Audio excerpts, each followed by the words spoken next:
కొద్ది మాటలు చెప్తాను, జాగ్రత్తగా వినండి. సభ్య సమాజంలో ఏం జరుగుతుందో, క్రైస్తవ సంఘంలో ఏం జరుగుతుందో, మన మధ్య ఏం జరుగుతుందో ఎంత తెలియాలి మీకు. ఏ పొద్దు అప్పులు తిప్పులు బాధలు ఇరుగులు ఇబ్బందులు రోగాలు నిప్పులు ఈ మాత్రమే కాదు, ఇంకా సంఘం పరిస్థితులు భవిష్యత్తు రాకడా సూచనలు మొత్తం చాలా తెలుసుకోవాల్సినవి ఉన్నాయి మనం. అయితే ఈవేళ మీకు ప్రస్తుత సంఘంలో జరుగుతున్న పరిస్థితులను కొంచెం టూకీగా వివరించాలనుకుంటున్నాను. శ్రద్ధాసక్తులు కలిగి నేను చెప్పే మాటలు ఎందుకు మనసు ఉంచండి. చదువుకున్న మూలవాక్యంలో ఆత్మ కలిగించు ఐక్యత కాపాడుకునుట యందు శ్రద్ధ గలవారై ఉండండి అని చెప్పాడు. అంటే పరిశుద్ధాత్మ ఏం కలిగిస్తాడని చెప్తున్నాడు ఇక్కడ? ఆత్మ ఐక్యత కలిగిస్తాడు. ఎవరికి? సంఘానికి. సంఘం అంటే దైవజనులకు విశ్వాసులకు క్రైస్తవ కుటుంబంలోని వ్యక్తులకు. పరిశుద్ధాత్మ ఏకాడికి వాళ్ళనందరినీ కూడా ఐక్యపరచడానికి, ఏకం చేయడానికి, సమకూర్చడానికి ఇష్టపడతాడు. భూమి మీద 2 ఆత్మలు పనిచేస్తున్నాయి. ఒకటి దేవునాత్మ, 2 దురాత్మ లేదా దయ్యపాత్మ లేదా సాతానాత్మ. దేవునాత్మ అందరినీ సంఘటితపరచడానికి, ఐక్యపరచడానికి ప్రయత్నం చేస్తే దానికి వ్యతిరేకంగానే చేయాలి దురాత్మ.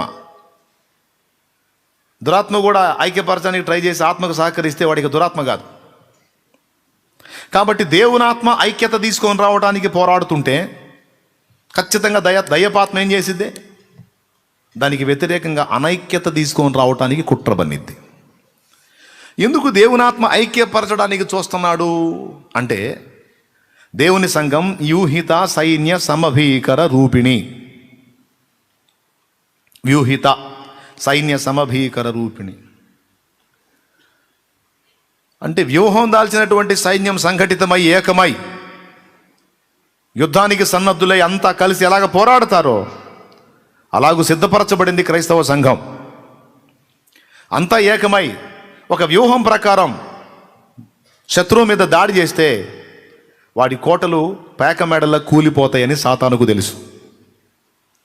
అందుకే వాడు కట్టినటువంటి అబద్ధపు కోటలు కూలిపోకుండా ఉండాలంటే దేవుని సైన్యం వ్యూహాన్ని కోల్పోవాలి, సంఘటితం కాకూడదు, ఐక్యత చెందకూడదు, అనైక్యతలోకి వెళ్ళిపోవాలి.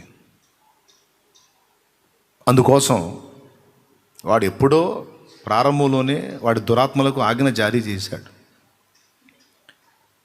దయ్యాల పని ఏంటంటే చిచ్చు పెట్టడం, క్రైస్తవ కుటుంబాల్లోకి దూరి చిచ్చు పెట్టడం, క్రైస్తవ సోదరులకు చిచ్చు పెట్టడం, క్రైస్తవ సమాజాల్లోకి చేరి ఒక ఇల్లు ఒకళ్ళకి పడకుండా చిచ్చు పెట్టడం, సేవకుల మధ్యలోకి చేరి ఒకళ్ళంటే ఒకళ్ళకి పడకుండా చిచ్చు పెట్టడం, ఒకళ్ళనొకరు నిర్హేతుకంగా ద్వేషించుకునే విధంగా చిచ్చు పెట్టడం. దీనివల్ల ఏం జరిగిందో తెలుసా? శత్రువు మీద యుద్ధం మానేసి సహోదరులు ఒకరి మీద ఒకరు యుద్ధం చేసుకునే పరిస్థితులకు తీసుకెళ్ళటం, ఒకరినొకడు ద్వేషించుకొని, దూషించుకొని, విమర్శించుకొని, ఒకటి జీవితాన్ని ఒకటి ఎత్తి చెప్పుకొని,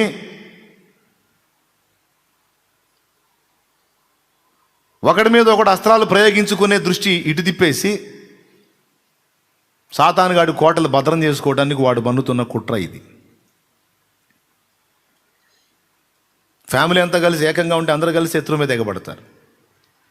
వాళ్ళలోని అంతర్గత కలహాలు పెట్టి అంతర్గతంగా చిచ్చు పెట్టామనుకో వాళ్ళే కొట్టుకు చేస్తారు, మందోలికి రారు. ఇది శత్రువుగాడి వ్యూహం. ఈ వ్యూహం తరతరాలుగా వాడు చేస్తూనే వచ్చాడు, సక్సెస్ అవుతూనే వచ్చాడు. ఇప్పటి తరంలో కూడా దాన్ని సక్సెస్ చేస్తున్నాడు.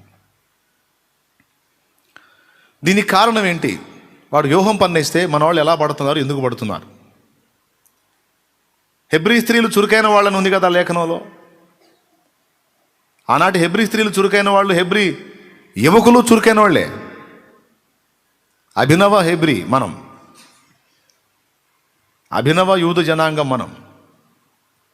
ప్రపంచం మొత్తంలో మేధావర్గంలో ఎక్కువ శాతం ఎవరిలో ఉన్నారంటే యూదులోనే ఉన్నారు, ఇశ్రాయేలీల్లో ఉన్నారు. క్రీస్తు యేసునందు రక్షణలోనికి వచ్చిన వాళ్ళు కూడా ఆ మేధావర్గంలో జాయిన్ అయ్యారు. ప్రపంచం ఈరోజు చాలా వరకు వినియోగిస్తున్నటువంటి టెక్నాలజీ, మన చొక్కాకు ఉన్నటువంటి చొక్కా వస్త్రం దగ్గర నుంచి, దానికి ఉన్న గుండి దగ్గర నుంచి, గుండు సూది దగ్గర నుంచి పైన ఎగిరే రాకెట్ వరకు చాలా విషయాలు కనుగొన్న వాళ్ళు క్రైస్తవులే, మేధావి వర్గమే.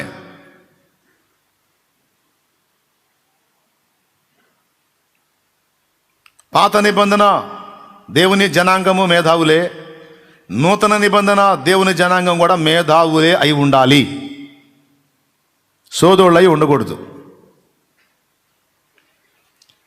వ్యూహం లేని సైన్యంలాగా ఉండకూడదు, వ్యూహం పనిన సైన్యం. కానీ నాకు అర్థమైంది ఏంటంటే, క్రొత్త నిబంధన సంఘంలో ఇప్పటి కాలపు సంఘ పరిస్థితిని మనం గమనించినట్లయితే, ఇప్పటి కాలం కానీ ముందు తరంలో ఉన్నటువంటి కాలంలో ఉన్నటువంటి భక్తుల్లో కానీ దేవుని నడిపింపులు గుర్తుపట్టిన వ్యక్తులు కొంతమంది ఉన్నారు. దేవుని నడిపింపుల్ని సరిగా అర్థం చేసుకోకుండా ఆవేశాలకు లోనయ్యేటువంటి వ్యక్తులు కూడా కొంతమంది సంఘములో ఉన్నారు. ప్రసంగ పీఠికల మీద నాయకులుగా చలామణి అవుతున్నారు. దేవుని ప్రణాళికల్ని, దేవుని ఉద్దేశాలని, దేవుని కదలికల్ని, దేవుని సంబంధులు పన్నుతున్న వ్యూహాన్ని గుర్తుపట్టలేని అధోస్థితిలో కొంతమంది వ్యక్తులు సేవకులై ఉన్నారు. ఈ కారణం చేత ఈ అపరిపక్వ నాయకగణం, పరిపక్వత లోపించిన నాయకగణం, నాయకులే, భక్తులే, ఆత్మీయులే, ఆసక్తి పరులే, కానీ పరిపూర్ణులు కాదు. కొంతమేర తెలుసుకున్నంత వరకు అపోల్లోలాగా, అకులా ప్రిస్కిల్లాలు ఎవరికైతే క్రీస్తు మార్గాన్ని మరి విశదంగా బోధించారో ఆ అపోల్లోలాగా తమకు తెలిసినంత వరకు మంచి ఫోర్స్తో దేవుని ప్రకటిస్తున్నటువంటి వ్యక్తులే. నేను ఎవరిని తోలనాడను, ఎవరిని తృణీకరించను. అందరూ నా సహోదరులు. వాళ్ళందరూ నాకంటే ముందటివారు, గొప్పవారు, యోధులు, చాలా క్రీస్తు కొరకు కష్టపడినటువంటి భక్తులు. అయినప్పటికీ పరిపక్వత విషయంలోకి వచ్చేటప్పటికీ కొన్ని ఇంకా వాళ్ళు గ్రహింపు లేక ఉన్నారన్న సంగతి నాకు అర్థమైంది.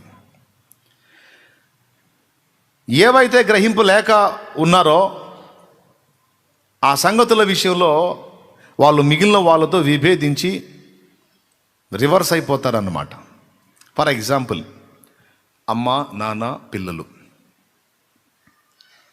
మొత్తం నలుగురు కలిసి ఒక కుటుంబం అనుకుందాం.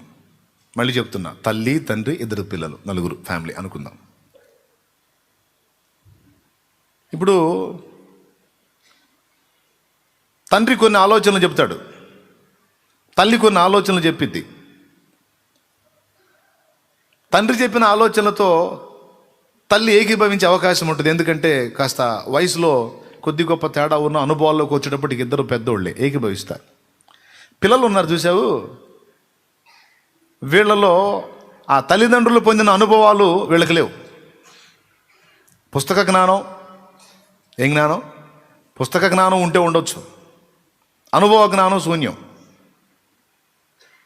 ఇలాంటి పనులు చేస్తే ఇలాగ వస్తుంది, ఇలా చేస్తే ఇలా సక్సెస్ అవుతాం అని అనుభవంతో కూడినటువంటి వ్యక్తులు, పెద్దలు కొన్ని ఆలోచనలు చెప్పినప్పుడు ఈ పిల్లల్లో ఉన్నటువంటి అపరిపూర్ణత కారణంగా, అపరిపక్వత కారణంగా ఖచ్చితంగా పెద్దలతో వీళ్ళు విభేదిస్తారు. నానా, నువ్వు చెప్పే ఆలోచన పిచ్చి ఆలోచన, అమ్మా నువ్వు ఆయనతో ఏకీభవిస్తావేంటి, ఆ ఆలోచన సరైంది కాదు, అది పిచ్చి ఆలోచన, మేము ఒప్పుకోం దీనికంట. ఇక్కడ అనుభవజ్ఞులైన పెద్దలది కాదు పిచ్చితనం, అపరిపూర్ణులై ఉండి పరిపక్వత లోపించినటువంటి పిల్లలది. అవునా కాదా? పిల్లలు కూడా అంతటి జ్ఞానవంతులై పరిపూర్ణులైతే సంతోషించి సపోర్ట్ చేస్తారు. ఈ అపరిపక్వతలోకి ఉన్నటువంటి పరిస్థితుల్లో వాళ్ళు సపోర్ట్ చేయకపోగా తల్లిదండ్రిని గురించి వాళ్ళు ఎగతాళి చేయొచ్చు, విమర్శించి మాట్లాడవచ్చు, అడ్డగించవచ్చు, దుయ్యబట్టవచ్చు, ఏవైనా చేయొచ్చు. ఒక ఫ్యామిలీ అనైక్యతకు లోనవటానికి పిల్లల అపరిపూర్ణత లేక అపరిపక్వత, అపరిపూర్ణత అంటే కంప్లీట్గా ఎదగని స్థితి అని అర్థం. పరిపూర్ణత అంటే కంప్లీట్గా ఎదిగిన స్థితి, అన్ని విషయాలలో సరిగ్గా ఆలోచించి నిర్ణయాలు చేయగలిగినటువంటి అంతస్తు. అపరిపూర్ణత అంటేనేమో కొంతవరకే ఆలోచించి కొన్ని నిర్ణయాలే చేయగలరు, కంప్లీట్గా అన్ని నిర్ణయాలు చేయలేరు. సాతానుగాడికి ఉపయోగపడుతుంది నేటి సంఘములో కొంతమంది వ్యక్తులలోని అపరిపూర్ణత, అపరిపక్వతే. కాస్త ఆత్మీయ ప్రగతి లేనటువంటి వ్యక్తుల్ని వీడు ఆధారం చేసుకొని శోధించటం మొదలు పెడతాడు. దీనికి ఉదాహరణగా కొన్ని మాటలు చెప్తాను, జాగ్రత్తగా వినండి. దేవుని చిత్తం అయితే ఇది వైరల్ అయ్యింది నాకు తెలుసు, అయినా పర్వాలా నేను మాట్లాడుతున్నా. హైందవ సాహిత్యం మనకెందుకు? హైందవ సాహిత్యం మనకెందుకు? బైబిల్లో దమ్ము లేక, బైబిల్లో పసలేక మీరు వేదాలు, పురాణాలు, పురుష సూక్తం, ఇతిహాసాలు ఇవన్నీ తీసుకుంటున్నారా? బైబిల్లో దమ్ము లేక మీరు అవన్నీ తీసుకొని మాట్లాడుతున్నారా? బైబిల్లో పస లేదా? బైబిల్ వాక్యంలో శక్తి లేదా? వేద సాహిత్యం ఎందుకు మీకు అసలు అని కొంతమంది పెద్ద పెద్ద సేవకులుగా సంఘాలు కట్టినోళ్ళు, సేవకుల్ని తయారు చేసిన వాళ్ళు, ప్రసంగ పీఠికల మీద మంచి దంపుడు ప్రసంగాలు చేసిన వాళ్ళు నాకు తెలుసు. మన దైవజనులు దంచినట్టే దంచేస్తారన్నమాట. అంటే నేను ఎగతాళి చేయట్లా, నిజంగానే గొప్ప వక్తలు, గొప్ప ప్రసంగికులు. కానీ వాళ్ళు ఇలా ప్రశ్నించడం నాకు ఆశ్చర్యాన్ని కలిగించింది. వాళ్ళ వయసుతో పోల్చుకుంటే మొత్తం వాళ్ళ రక్షణ సాక్ష్యం అంతా, వాళ్ళ సేవా అనుభవం అంత లేదు. నా రక్షణ సాక్ష్యం మొత్తం వాళ్ళ సేవా అనుభవం అంత లేదు.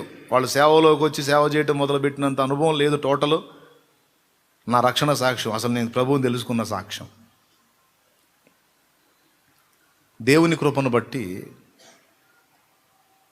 నాకు అర్థమైంది, కానీ వారికి అర్థం కాల. అర్థం కాని కారణం చేత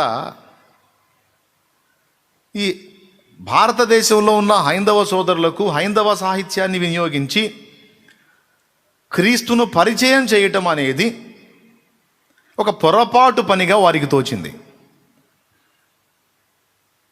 అసలు వాళ్ళ గ్రంథాల జోలికి మనం ఎందుకు? వాళ్ళ సాహిత్యంతో మనకెందుకు? మనకు అవసరం లేదు కదా, బైబిల్ తీసుకొని చెప్పొచ్చు కదా. అంటే చూడటానికి కరెక్టే కదా అనిపిస్తుంది. కానీ దేవుడు తన సైన్యానికి వ్యూహము కలిగిన సైన్యం అని పేరు పెట్టాడు. ఒక వ్యూహం, ఒక పథకము, ఒక పద్ధతి, ఒక విధానం లేని సైన్యం కాదు.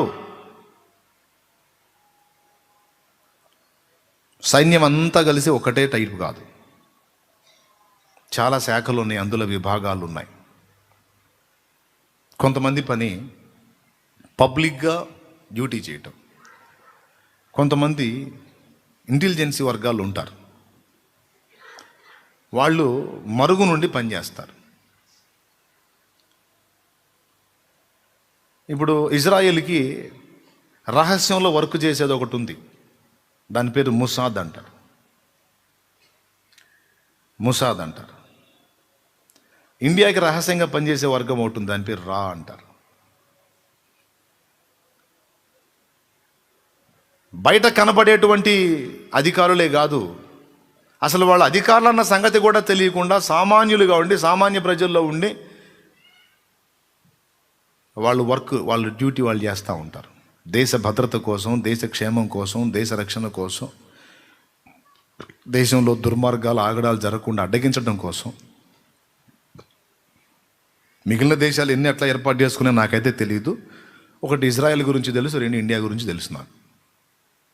ఈ రెండు నాకు బైబిల్తో, అలాగే నా వ్యక్తిగతంగా అనుబంధం. ఇండియా నా దేశం, ఇజ్రాయెల్ బైబిల్లో నా దేవుడు చూపించిన దేశం కనుక వాళ్ళ కదలికలు వీళ్ళ కదలికలు రెండు తెలుసుకోవడం నా బాధ్యత కనుక తెలుసుకున్నాను. స్తోత్రం చెప్పండి అందరూ.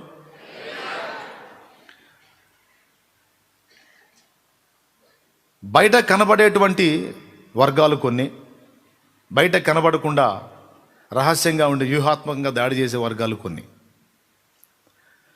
ఈ రెండు కాకుండా ఇప్పుడు అన్నీ ఒకే విధంగా ఉండవు. ఉదాహరణకి సిఆర్పిఎఫ్ ఉంది, సెంట్రల్ రిజర్వ్ పోలీస్ ఫోర్స్, అలాగే ర్యాపిడ్ యాక్షన్ ఫోర్స్ అని, నేవీ అని, నౌకాదళం, ఎయిర్ ఫోర్స్, విమానదళం, అశ్వదళం, ఇట్లా రకరకాల దళాలు ఉంటాయి. అలాగే ఉగ్రవాదులను ఎదుర్కోవడానికి ఒక టైపు శిక్షణ, మరో కొంతమంది వ్యక్తులు ఎదుర్కోవడానికి మరో టైపు శిక్షణ. అట్లాగా పోలీస్ అనగానే లేదా మిలిటరీ అనగానే అంతా ఒక్కటే పని తీసుకోరు, అందరూ ఒకే పందాన్ని అవలంబించరు, అందరూ ఒకే వ్యూహంలో వెళ్ళరు. రకరకాల వ్యూహాలు, రకరకాల పద్ధతులు, రకరకాల ఆలోచనలు చేస్తారు.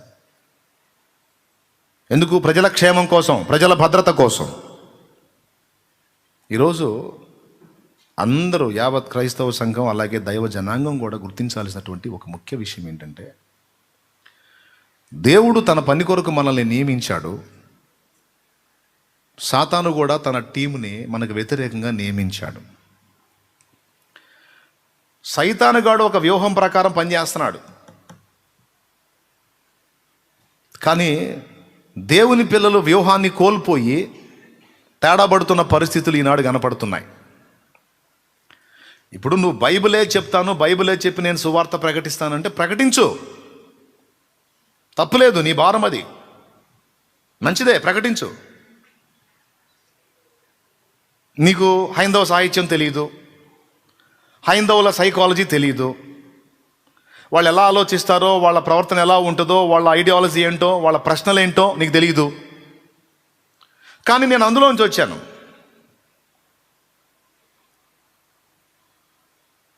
ఇప్పుడు యేసు ప్రభు ఒక్కడే దేవుడు, మీ అన్ని సైతాన్లు అంటే ఎవరికైనా బాధ కలిగేదిగా. ఒకప్పుడు బైబిల్ని నమ్మి బైబిల్ని ప్రచారం చేసేటువంటి వాళ్ళు కొన్నిసార్లు తొందరపాటుతో అలాంటి మాటలు పలికినప్పుడు విని గాయపడ్డ వాళ్ళలో నేను కూడా ఒకడిని, ఒక హైందవుడిగా, ఒక విగ్రహారాధికుడిగా నేర్చుకున్నా నేను కూడా. ఆగో, వినాలి, సీరియస్గా వినాలి. బాధపడ్డా నేను. వాళ్ళ విగ్రహాలు వట్టివి, కళ్ళుండి చూడవు, చెవులుండి వినవు, నోరుండి మాట్లాడవు, ముక్కుండి వాసన చూడవు, చేతులుండి సాయపడవు, కాళ్ళుండి నడవు, వాళ్ళ విగ్రహాలు వట్టివి అని ప్రసంగాలు చేస్తుంటే విని, అసలు మేము ఆరాధించే వాళ్ళని ఎందుకంటారు మీరు? మీ యేసు ప్రభుని ఎప్పుడన్నా మేము తోలాడామా? మీ యేసు ప్రభు గారిని మేము ఎప్పుడన్నా దూషించామా, విమర్శించామా, తోలాడామా? ఒక్కసారి కూడా అనలేదే, అగౌరవంగా ఒక్కసారి కూడా మాట్లాడలేదే. క్రిస్మస్ పండుగ రోజు మమ్మల్ని ఆహ్వానిస్తే మేము కూడా చక్కగా వచ్చి మీతో పాటు కూర్చున్నామే.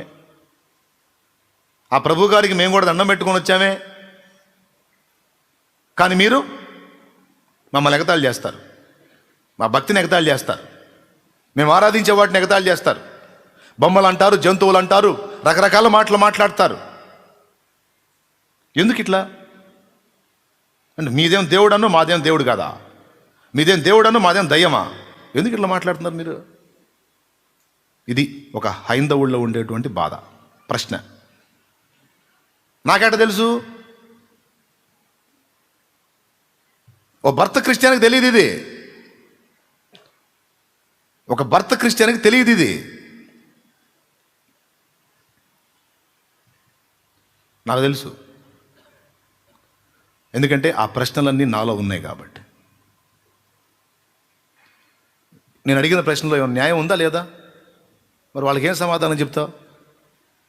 అంటే ఎందుకంటే అట్ట అంటున్నావు అంటే, ఎందుకంటున్నావు అంటే మీ అన్న అయ్యే కాబట్టి అంటావా? సరే, అలా చేసి ఎంతమందిని రక్షిస్తావు? రక్షించు. అలా చేసి ఎంతమందిని రక్షించావో చూపించు.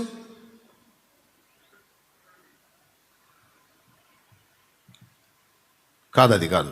ఒక హైందవుడి యొక్క భావజాలం ఎలా ఉంటుంది, ఆలోచన విధానం ఎలా ఉంటుంది,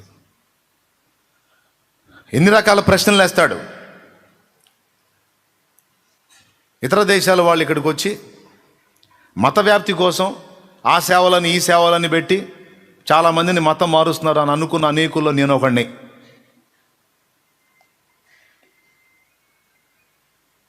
మా వాళ్ళని బొట్టు, గాజులు, పూలు, సూత్రం, మంగళసూత్రం, కాలిమెట్టులో ఏమి లేకుండా తెల్ల చీర కట్టి భర్త చనిపోయిన స్త్రీకి మేము వైధవ్యాన్ని అంటగట్టినప్పుడు అలాంటి పని చేస్తాం.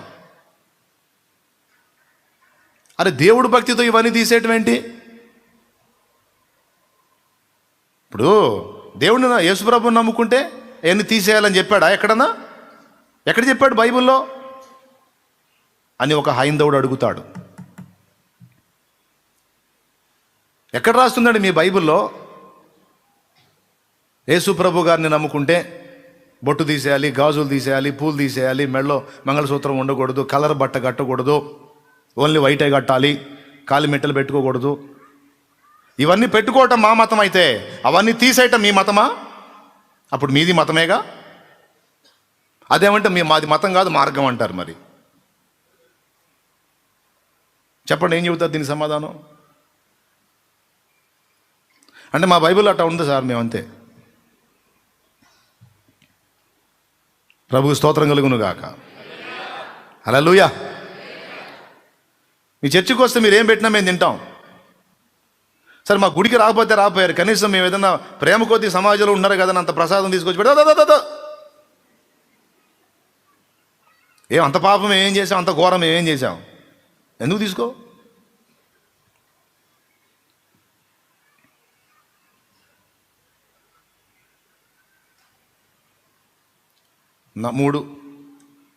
నాలుగవది, సరే మేమేదో ఎప్పుడో సంవత్సరానికి ఒకసారో 2 సంవత్సరాలకు ఒకసారో లేకపోతే నెలకు ఒకసారో 6 నెలలకు ఒకసారో ఏదో మగి పెట్టుకొని భయం చేసుకుంటాం. మా గోల మాది.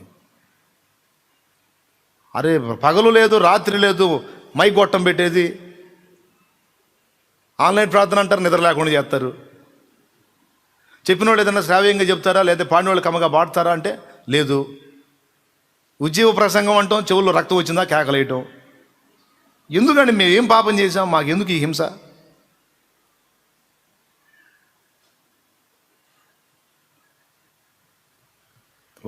ఒక హిందువు లేకపోతే ఒక హైందవుడు అడిగే ప్రశ్నలు ఇవి.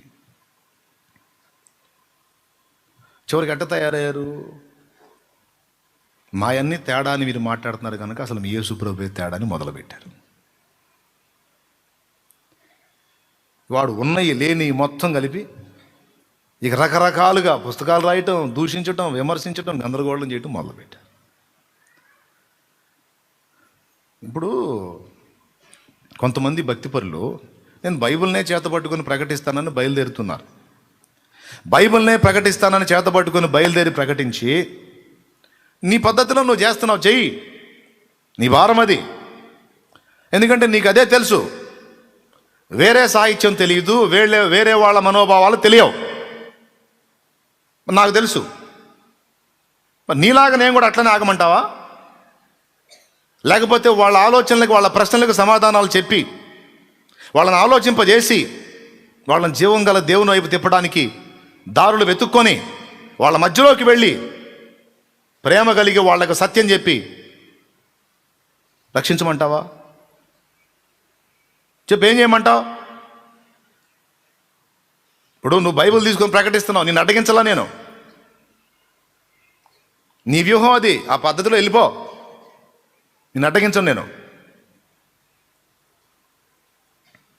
కానీ నువ్వు కొంతమందిని ప్రభావితం చేస్తావు.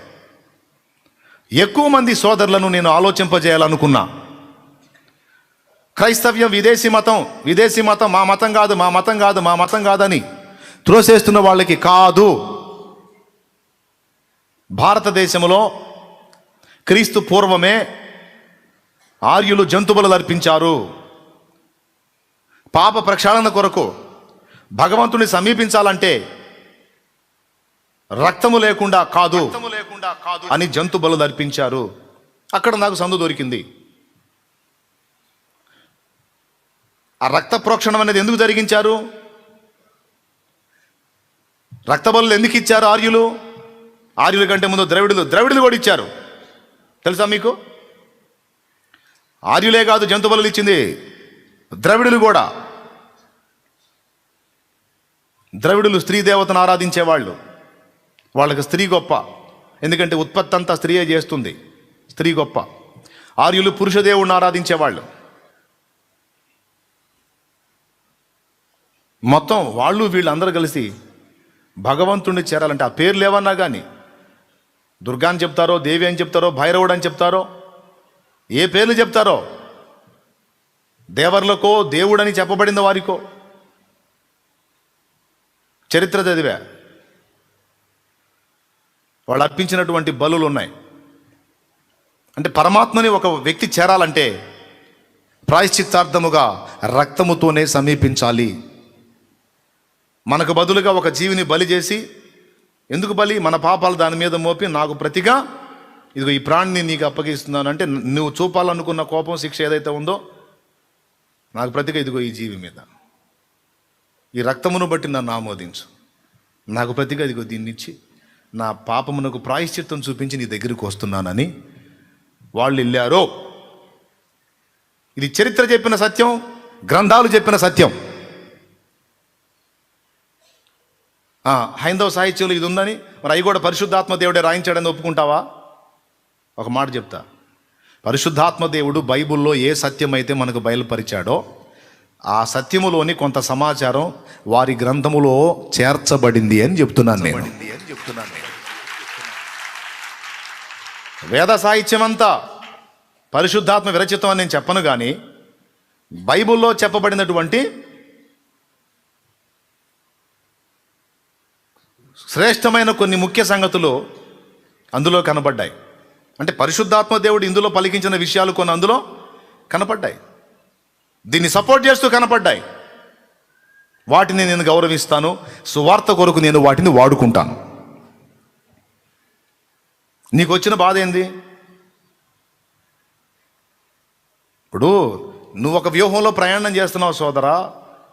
హైందవ సోదరుల మధ్యలోకి వెళ్ళి, ఇతర మతస్థుల దగ్గరికి వెళ్ళి వాళ్ళని దూషించకుండా, విమర్శించకుండా, నొప్పించకుండా, గాయపరచకుండా, పిచ్చి మాటలు మాట్లాడకుండా, పచ్చి కూతలు కుయ్యకుండా, ప్రేమతో వారికి సత్యం చెప్పి, వారు నమ్ముతున్న వాటిలో నుంచే కొన్ని విషయాలు వారికి చూపించి, ఇదిగో వీటిని గురించి కొంచెం ఆలోచించండి, సత్యాన్ని తెలుసుకోండి, యేసుక్రీస్తు ప్రభు వైపు చూడండి అని వారి మధ్యలోకి వెళ్ళి తిట్టులు తిని, నానా దోషంలు పొంది, నానా బాధలు పడి, రాత్రింబగళ్ళు కష్టపడి గ్రంథ సాహిత్యాన్ని అధ్యయనం చేసి, ఎందుకు? దేవుడు నాకు ఇచ్చినటువంటి భారం. నేనే కాదు, కొంతమంది దైవజనులు హైందవుల మధ్యలో కొంతమంది వెళ్ళరు, కొంతమంది క్రైస్తవ సమాజాల్లో పెడతారు, కొంతమంది హైందవ సమాజాల్లోకి వెళ్ళి, వారి మధ్యలోకి వెళ్ళి, వాళ్ళు అడిగే ప్రశ్నలు ఎదుర్కొని, వాళ్ళకు ధీటుగా సమాధానం చెప్పి, వాళ్ళని రక్షణలో నడిపించడానికి వారి మధ్యలోకి వెళ్ళి పనిచేసేవాడికి ఆ బాధ, ఆ పరిస్థితి, ఆ ఇబ్బంది అర్థమైంది.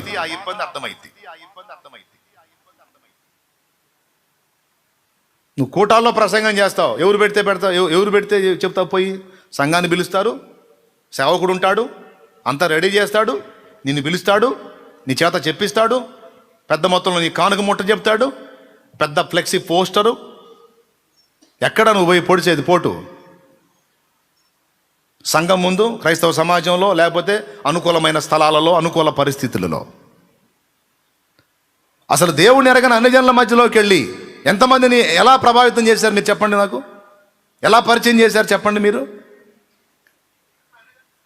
4 గోళ్ల మధ్యలో కూర్చొని వీడియోలు చేసి పోస్టులు పెట్టి, వాడు తేడా, వీడు తేడా, వాడట్లా, వీడిట్లా అని సాటి సహోదరులు కష్టపడి వ్యూహాత్మకంగా వెళ్ళి అన్ని జనుల రక్షణలోకి నడిపిస్తుంటే, ఆ వ్యూహాన్ని గుర్తుపట్టలేని బలహీనులు, తెలివి తక్కువ వాళ్ళు, అపరిపూర్ణులు, పరిపక్వతలోకి రానటువంటి వాళ్ళు కొంతమంది సంఘములో సహోదరులుగా ఉన్నందున వారి అపరిపూర్ణత, అపరిపక్వతను బట్టి శత్రువు దాన్ని ఆధారం చేసుకుని వాళ్ళ బలహీన మనసులు ప్రేరేపించి, యథార్థంగా దేవుని కోసం వ్యూహాత్మకంగా కష్టపడుతున్నటువంటి నీతిపరులైన భక్తుల మీద బురద జల్లి, పనికిమాలిన మాటలు, పనికిమాలిన ప్రచారాలు చేసి దేవుని పనిని పాడు చేస్తున్న ఘోర పాపాన్ని అంటగట్టుకుంటున్నారు కొంతమంది.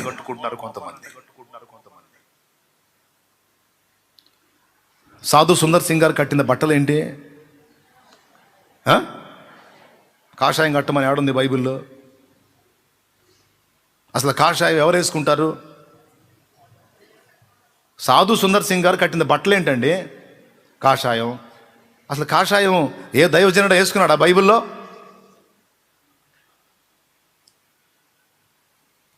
ఆ బట్టలు కట్టుకొని ఆయన ఎందుకు చెప్పాడు? ఒక హైందవుడుగా ఉండి రక్షణలోనికి వచ్చిన వాడు గనుక తన ప్రజల్లోకి ఏ విధంగా వెళ్ళాలో ఆ వ్యూహం ఆయనకే తెలుసు కనుక ఆ వ్యూహాన్ని కలిగి వారి మధ్యలోకి వారి వల్ల ఒకనిగా వెళ్ళి వారి మతాన్ని దూషించకుండా, ద్వేషించకుండా, ఇబ్బందికరంగా మాట్లాడకుండా ప్రేమ కలిగి వారికి క్రీస్తును పరిచయం చేసి ఎంతోమందిని రక్షణలో నడిపించాడు ఆయన.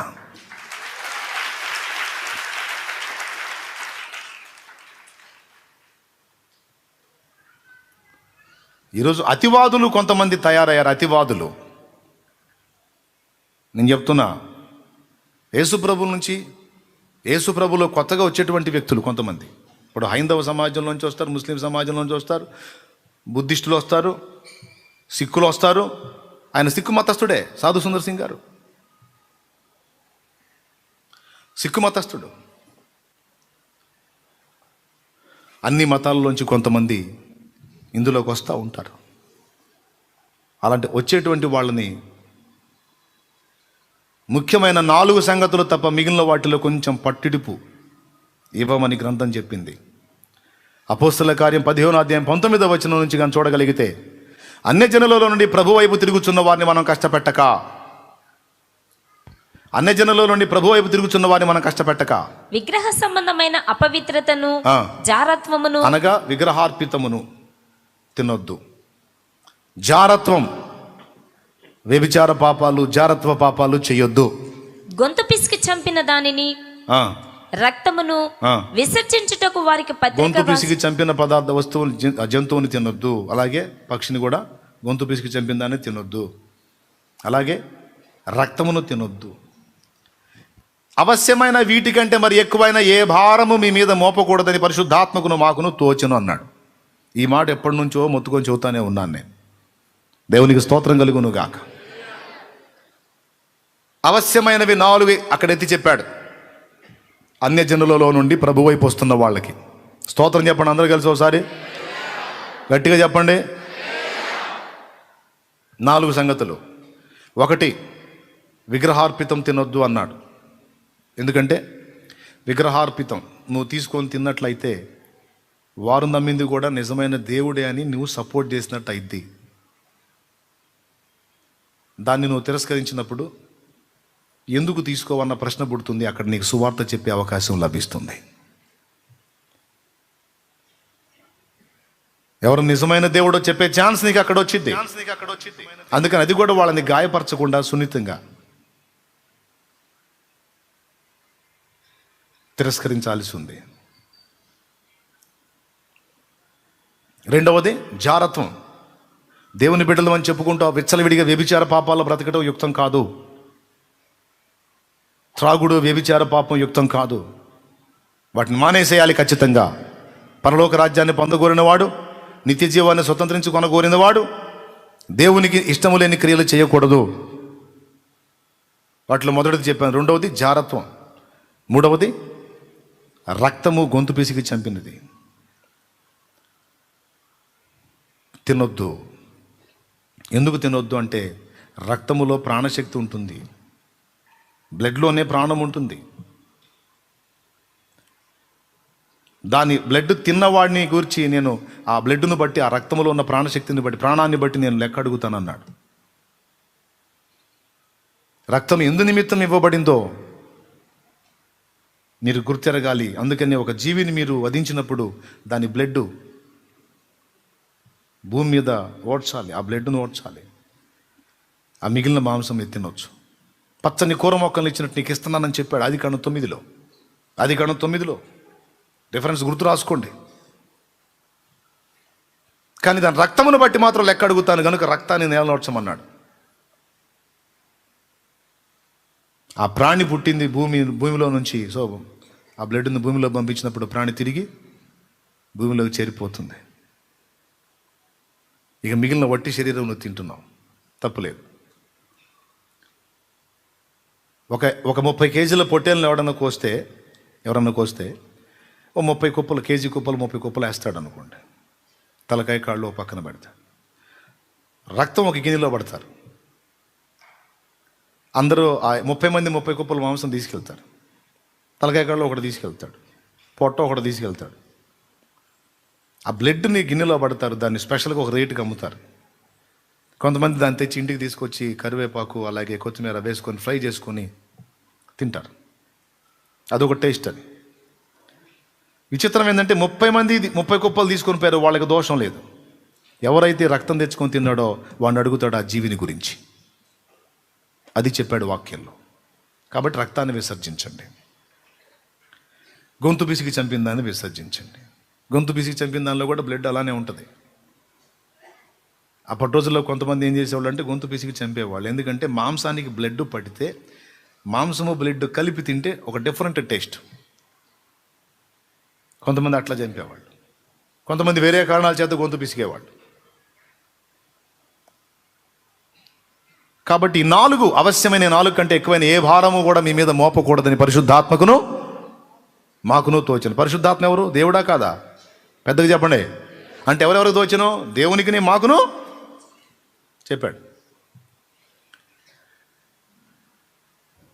ఇప్పుడు హైందవ సమాజం మధ్యలోకి వెళ్ళి వారి మధ్య దేవుని సేవ జరిగించాలి అంటే నువ్వు అన్నీ తీసేసి తెల్ల చీర గడితేనే రా, లేకపోతే అస్సలు ఛాన్సే లేదు అని నువ్వంటే ఒక్క ఆత్మను కూడా రక్షించలేవు. దేవుడు పట్టిడిపిస్తే నువ్వెవడు పట్టుకోవడానికి? అంటే దేవుని కంటే కూడా ఎక్కువ నువ్వు, దేవుని కంటే కూడా నీతిమంతుడు వాను. కొన్ని విషయాలను దేవుడే కష్టపెట్టొద్దు వదిలేయండి అన్నాడు. దేవుడే కొన్ని విషయాలని కష్టపెట్టొద్దు వదిలేయండి అన్నాడు. నువ్వు అతి. నేను చెప్పా ఇప్పుడే కాదు, ఇప్పుడు బాహాటంగా చెప్తున్నాను. అంతకుముందు నేను ఎన్నోసార్లు, ఒకసారి కాదు 50 సార్లు చెప్పాను నేను. ఒకవేళ క్రొత్తగా ఎవరన్నా దేవుని సన్నిధికి యేసుప్రభుని ఎరగనటువంటి అన్ని జనులు వస్తే బొట్టుది, గాజులది, మంగళసూత్రంది, కాలి మెట్టెలది, ఒక్కసారి కూడా గాజులు తీసే నేను అనను. వాళ్ళకి చెప్పేది ఒకటే, నిజమైన దేవుడిని తెలుసుకున్నావు కనుక నిజమునకు దేవుడు కానీ సామాన్య మనుషులుగా ఉన్న వాళ్ళని మొక్కటం మానేయి. మనం పురాణాల్లో గతంలో నమ్మినటువంటి వాళ్ళంతా సామాన్య మానవులే. వాళ్ళలో కూడా అరిషడ్ వర్గాలు పనిచేశాయి. వాళ్ళు కూడా మన వంటి బలహీనమైన మనుషులే. వాళ్ళందరికీ కూడా రక్షకుడు అవసరం. వాళ్ళకి మనకి అందరికీ దిక్కు యేసే. అది శుక్ల యజుర్వేద సంహితలో చెప్పింది. 33,33,33,333 మంది దేవతలు అగ్నినే అర్చింతురు. ఇప్పటిదాకా నువ్వు ఎవరిని మొక్కావో, నేను ఎవరిని మొక్కానో, మన గతంలో ఎవరిని మొక్కామో వాళ్ళంతా కూడా మన వంటి వారే. వారందరూ కలిసి మరొకటికి మొక్కుతున్నారు. మనం వారిని కాదు. వారందరూ కలిసి ఎవరికి సాగిల పడుతున్నారో, ఎవరిని అర్చిస్తున్నారో, ఎవరికి సాష్టాంగ పడుతున్నారో ఆ రక్షకుడు కావాలి మనకి. ఆయన పేరు అగ్ని అని శుక్ల యజుర్వేద సంహిత చెప్పింది. రెఫరెన్స్ కూడా చూపించాను, దేవతలు మొక్కిన దేవుడు ఎవరు అనేటువంటి అంశంలో. ఎందుకని అగ్నికి వారందరూ సాష్టాంగ పడ్డారు? మనమంతా కూడా ఆయనకే ఎందుకు సాష్టాంగ పడాలి అంటే ఆయన మాత్రమే అందరి పాపముల కొరకు ప్రాయశ్చిత్తార్థ యజ్ఞము జరిగించాడు కనుక. ఆయన మాత్రమే అందరి పాపముల కొరకు తనను తాను ఆహుతించుకున్నాడు కనుక. అదే శుక్ల యజుర్వేద సంహితలో ఆ మాట కూడా చెప్పాడు. అగ్ని పశువై ఉండెను, దేవతలు అగ్ని పశువు చేత యజ్ఞము చేసిరి, అగ్ని అధిపతి అయినాడు. అంటే అగ్ని అంటే గ్యాస్ స్టవ్ ముట్టిస్తే వచ్చే అగ్ని కాదు, అగ్గి పుల్లగిస్తే వచ్చే అగ్ని కాదు, పొయ్యిలో అగ్ని కాదు. అగ్ని అంటే అగ్ని అనే పేరు కలిగిన ఒక వ్యక్తి. ఆ పేరు ఎందుకు పెట్టారు అగ్ని అంటే, అగ్ని పవిత్రమైనది, నిర్మలమైనది. సమస్త మురికిని కల్మషాన్ని అది కాల్చగలిగిద్ది, కానీ అగ్నికి ఎవడు కూడా మురికిని అంటించలేడు. అది పరిశుద్ధమైనది. అందుకని దేవుని గురించి మాట్లాడేటప్పుడు మనిషికి అర్థం కావడానికి అందరి మురికిని దేవుడు కడుగుతాడు, కానీ మనం ఏ విధంగా చేసి కూడా దేవునికి మురికి అంటించలేమురా. ఆయన అగ్ని వంటి వాడు. పెద్దోళ్ళు చెప్పారు, అగ్ని పరిశుద్ధమైనది, దేవుడు పరిశుద్ధుడు.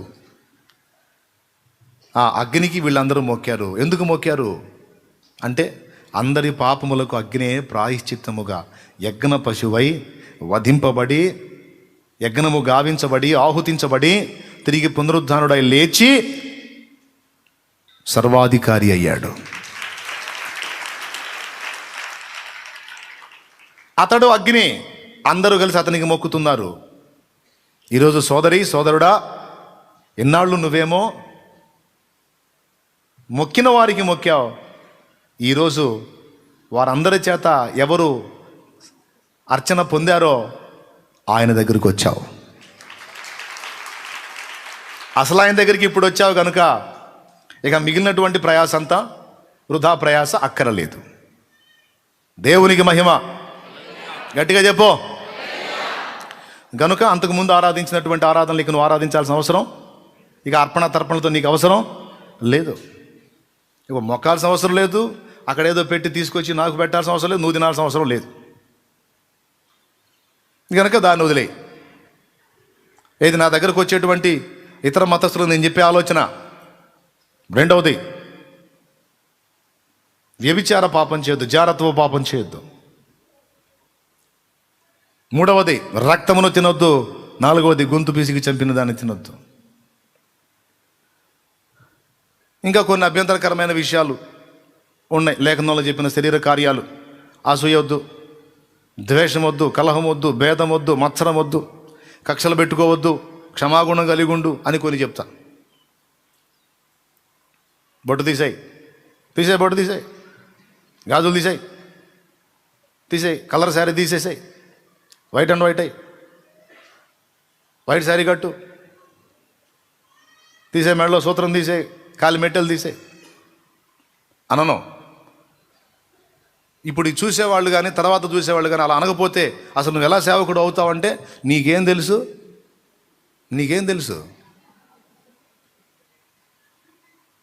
ఒక ఆత్మరక్షణలో నడిపించడానికి ఎన్ని పాటలు పడాలో, ఒక అన్యజనుడిని దేవుని వైపు తిప్పడానికి, నిజమునకు దేవుడు కాని దానికి సాష్టాంగపడేవాడిని సత్యంలోకి తీసుకొని రావడానికి ఎన్ని బాధలు పడాలో, ఎంత ప్రయాసపడితే ఒక ఆత్మరక్షణలోకి వస్తుందో ఏం తెలుసు నాయన? 2 డైలాగులు వేయటం తెలుసా నీకు? ముందు వాళ్ళని దేవతలు మ్రొక్కిన దేవుడు ఎవరో ఆయన దగ్గరకు రానిచ్చి ఆయన్ని బాగా పరిచయం చేస్తా.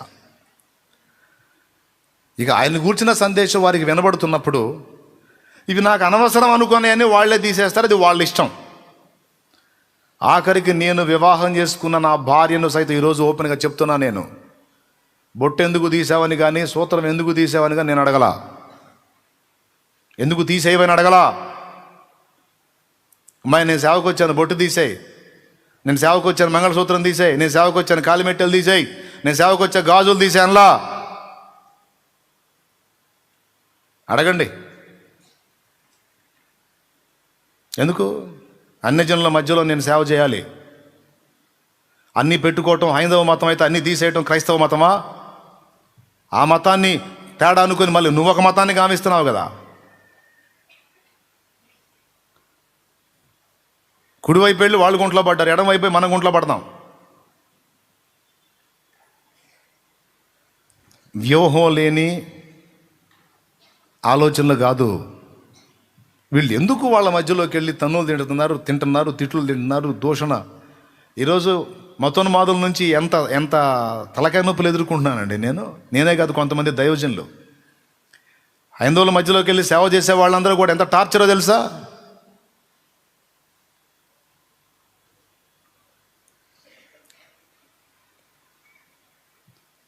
నేనే కాదు, ఏ భక్తుడైనా, దైవజనులు ఎవరైనా.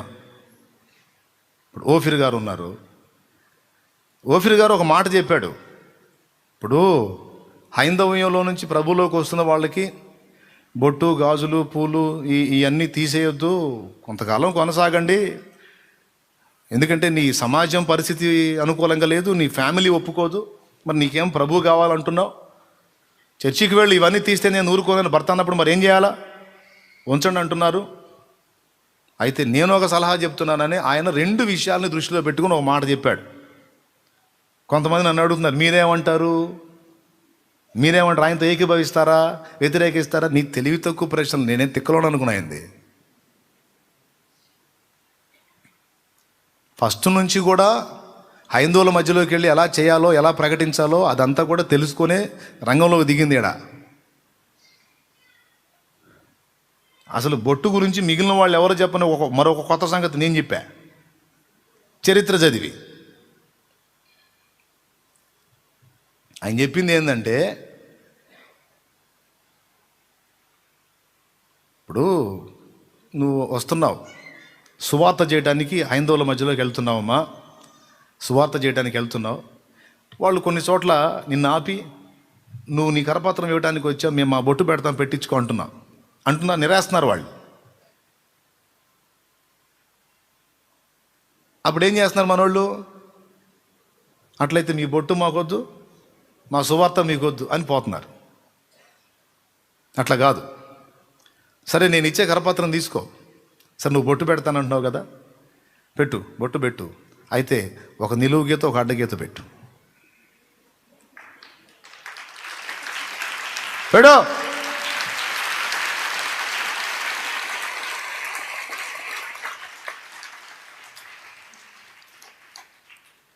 పెట్టు, అద్భుతంగా పెట్టు, పెట్టు, బొట్టు పెట్టు. ఒక నిలువు గీత, ఒక అడ్డగీత. బొట్టు కదా, నువ్వు ఇక్కడ నేను రెడ్ రాసుకోవాలి, ఆ రెడ్ రాయి. నేను నా బిడ్డలకి ముందే చెప్పా, ఒకవేళ బొట్టు పెడతానేరన్న ముందుకు వస్తే ఆనందంగా పెట్టించుకోండి. ఆ బొట్టు పెట్టేటప్పుడు ఒక మాట, ఒక నిమిషం అని ఆగి, ఈ ఎరుపు వర్ణమైన, రక్తవర్ణమైన సింధూరం కూడా బలులను, ఆర్యులు అర్పించిన బలులను సూచిస్తుంది. ఆ ఆర్యులు అర్పించినటువంటి బలులు భవిష్యత్తులో వచ్చి దైవకుమారుడు చిందించే రక్తాన్ని సూచనగానే వాళ్ళు చెల్లించారు కనుక, ఇదిగో ఈ రక్తవర్ణమైన సింధూరం కూడా నా యేసు రక్తాన్ని సూచిస్తుంది అని ఆ రక్తవర్ణాన్ని వాడుకొని కూడా సువార్త చేయి అని నేను చెప్పా. ఆ పెద్ద ఆయన ఏం చెప్పాడంటే, అట్లా నువ్వు వీధుల వెంట అన్యుల మధ్యలోకి వెళ్ళినప్పుడు వాళ్ళు అదొక పథకంగా తీసుకున్నారు కదా. మతోన్మాదులు ఏం ప్రచారం చేశారంటే, వాడు ఒక పేపర్ తెచ్చి నీకు ఇవ్వబోతే నువ్వు బొట్టు తీసుకొని ఎమ్మడవాడు పారిపోతాడు, పారిపోయిద్ది అని నేర్పారు వాళ్ళు. అందుకని ఏం చేస్తున్నారు, మా బొట్టు పెడతా, పెట్టించుకో అంటే ఆయన ఇచ్చిన సలహా ఏంటంటే, ఒకవేళ బొట్టు పెడతావు అంటే నువ్వు పారిపోవాల్సిన అవసరం లేదు, నిలబడి పెట్టు. ఒకవేళ వాళ్ళు పెట్టారు అనుకో, దాన్ని నిలువుకి అడ్డానికి తిప్పేసాయి, సిలువ సింబల్ వచ్చేస్తుంది. నువ్వు పెట్టావు, నేను పెట్టించుకోను, ఇదిగో ఇప్పుడు తీసుకొని. దేవునికి స్తోత్రం కలుగును గాక. హల్లెలూయా. ఇంకా సౌండ్ ఉండదు. మళ్ళీ చూసేవాడు కూడా, అవును నువ్వు బొట్టు పెట్టించుకున్నాడు కదా, కానీ ఇప్పుడు తీసుకో. కాకపోతే ఏం చెప్పాడు తెలుసా, చుక్కబొట్టులాగా ఉంచకుండా దాన్ని ఇలాగా పైకి కిందకానండి నిలువ అవుతుంది, మధ్యలో ఒక అడ్డగీత పెట్టేసేయండి, సిలువ అవుతుంది. ఇక అప్పుడు నువ్వు మాటలతోనే కాదు, ఆ బజార్లో తిరిగినంతసేపు ఈ సిలువ బొట్టుతో నువ్వు సువార్త చెప్తావు, సైలెంట్గా చెప్తావు, మాటతో చెప్తావు. ఒక ఆలోచన చెప్పాడు, ఒక సలహా చెప్పాడు, ఇట్లా చేయండి అని. మంచి ఆలోచన కాదు అది.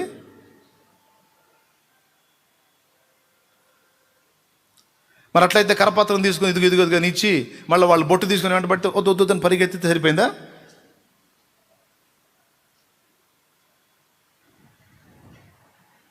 హైందవ సమాజం మధ్యలోకి వెళ్ళి వాళ్ళకి సత్యాన్ని ప్రకటించి,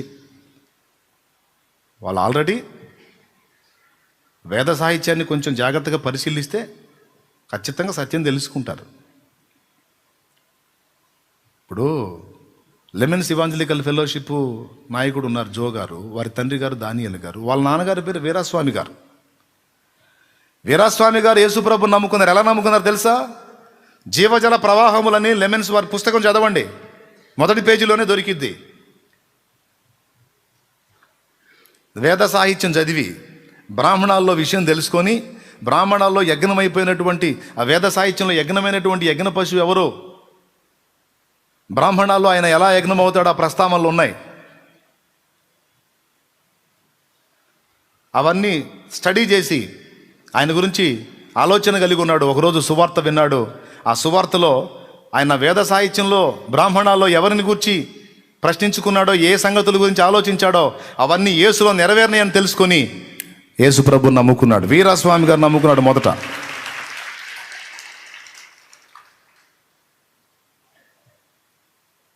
బుక్ పేరు చెప్పా, జీవజల ప్రవాహములు, మొదటి పేజీ. జో గారి తండ్రి దానియేలు గారి తండ్రి వీరాస్వామి గారు. లెమెన్స్ ఇవాంజలికల్ ఫెలోషిప్, చాలా మంది విశ్వాసులు ఉన్నారు. కరెక్ట్గా చదివితే హైందవ సోదరులు ఖచ్చితంగా సత్యంలోకి వస్తారు. ఎందుకంటే అందులో అవకాశం ఉంది. ఏథెన్సుకు వెళ్ళి ఏథెన్సు వాళ్ళకి సువార్త చేయడానికి పౌలు ఏం చేశాడండి? బైబిల్ తీసుకొని బైబిల్లో వాక్యాలు ఎత్తుకొని చెప్పుకుంటా పోయాడా? ఏథెన్సు పట్టణం బహు విగ్రహములతో నిండియుండుట చూచి పౌలు ఆత్మ పరితాపం పట్టజాలకపోయెను. అపోస్తల కార్యం 17వ అధ్యాయం 16వ వచనం, త్వరగా చూడు. పౌలు ఏథెన్సులో వారి కొరకు కనిపెట్టుకుని ఉండగా ఆ పట్టణము విగ్రహములతో నిండియుండుట చూచినందున అతని ఆత్మ పరితాపము పట్టలేకపోయెను. కాబట్టి సమాజ మందిరములలో యూదులతోనూ భక్తిపరులైన వారితోనూ ప్రతిదినము సంత వీధుల్లో తను కలుసుకొని వారితోనూ తర్కించుచు వచ్చెను. ఎపిక్యూరులోను స్తోయికుల్లోను ఉన్న కొందరు జ్ఞానులు అతనితో వాదించిరి. కొందరు ఈ వదరుబోతు చెప్పినది ఏమిటని చెప్పుకొనిరి. అతడు యేసును గూర్చియు పునరుత్థానమును గూర్చియు ప్రకటించెను గనుక మరికొందరు వీడు అన్య దేవతలను ప్రచురించుచున్నాడని చెప్పుకొనిరి. అంతట వారు అతని వెంటబెట్టుకొని అరియోపగు అనే సమాధి యొద్దకు తీసుకొని పోయి, నీవు చేయుచున్న ఈ నూతన బోధ ఎటుదో మేము తెలుసుకొనవచ్చునా? కొన్ని క్రొత్త సంగతులు మా చెవులకు వినిపించుచున్నావు గనుక వీటి భావం ఏమిటో మేము తెలుసుకొని కోరుచున్నామని చెప్పిరి. ఏథెన్సు వారందరూ అక్కడ నివసించు పరదేశులను ఏదో ఒక క్రొత్త సంగతి చెప్పుట యందును వినుట యందును మాత్రమే తమ కాలం గడుపుచుండువారు. పౌలు అరియోపగు మధ్య నిలిచి చెప్పినదేమనగా, ఏథెన్సు వారులారా, మీరు సమస్త విషయములలో అతి దేవతా భక్తి గలవారై ఉన్నట్టు నాకు కనబడుచున్నది. నేను సంచరించుచు మీ దేవతా ప్రతిమలను చూచుచుండగా ఒక బలిపీఠము నాకు కనబడెను. ఆగొక్కడ ఏమయ్యా, అసలు వాళ్ళ దేవతా విగ్రహాలతో మనకెందుకు? వాళ్ళ దేవతా ప్రతిమలతో మనకెందుకు? ఒకవేళ పౌలు మహనీయుడు ఈరోజు మన సహోదరులకు అందుబాటులో ఉంటే పౌలు మీద కూడా భయంకరంగా రాసేవాళ్ళు అనమాట. పౌలు మీద కూడా భయంకరంగా వీడియోలు చేసేవాళ్ళు అనమాట. ఒక మాటలో చెప్పాలంటే పౌలు పూర్తిగా తేడా. క్రైస్తవ సంఘం మొత్తాన్ని తీసుకెళ్ళి అటు తిప్పుతున్నాడు. ఎటు తిప్పుతున్నాడు? వేరే మత విశ్వాసం వైపు తిప్పుతున్నాడు అని వీడియోలు చేసేవాళ్ళు, పోస్టులు పెట్టేవాళ్ళు, పుస్తకాలు రాసేవాళ్ళు. ఎవరి మీద? ఎందుకు? ఆయన సంచరించుచు వారి దేవతా ప్రతిమలను చూస్తున్నాడట. అసలు మనకెందుకండి వాటితో? వారి దేవతా ప్రతిమలే కాదు, చూడటమే కాదు, వారి సాహిత్యాన్ని కూడా చదివాడు పౌలు. అటువలనే మనం ఆయన సంతానమని మీ కవీశ్వరులలో కొందరు అనుచున్నారన్నాడు. చూడు వచనం 17, అపోస్తల కార్యం 17:28 వచనం చూడు. మనం ఆయన యందు బ్రతుకుచున్నాము, చలించుచున్నాము, ఉనికి కలిగి ఉన్నాము. అటువలే మనం ఆయన సంతానమని మీ కవీశ్వరులలో కొందరును చెప్పుచున్నారు. కవీశ్వరులు చెప్పిన సంగతి పౌలుకి ఎట్ట తెలిసింది? ఏథెన్సు కవీశ్వరుల సాహిత్యాన్ని పౌలు చదివాడు. స్తోత్రం చెప్పండి. ఒకటి, ఆ ప్రతిమల దగ్గర సంచరించి చూశాడు. రెండవది, వారి కవీశ్వరులు ఏం రాశారో కూడా చదివాడు. ఎందుకంటే ఏథెన్సులో ఉన్న అన్ని జనులకు యేసును ప్రకటించాలంటే, ఏథెన్సులో ఉన్న యూదులైతే పాత నిబంధనల లేఖనాలను అనుసరించి సువార్త చెప్తే వాళ్ళకి ఈజీగా క్యాచ్ అయింది. కానీ అన్ని జనులకు అసలు యేసు ఎవరో తెలియదే.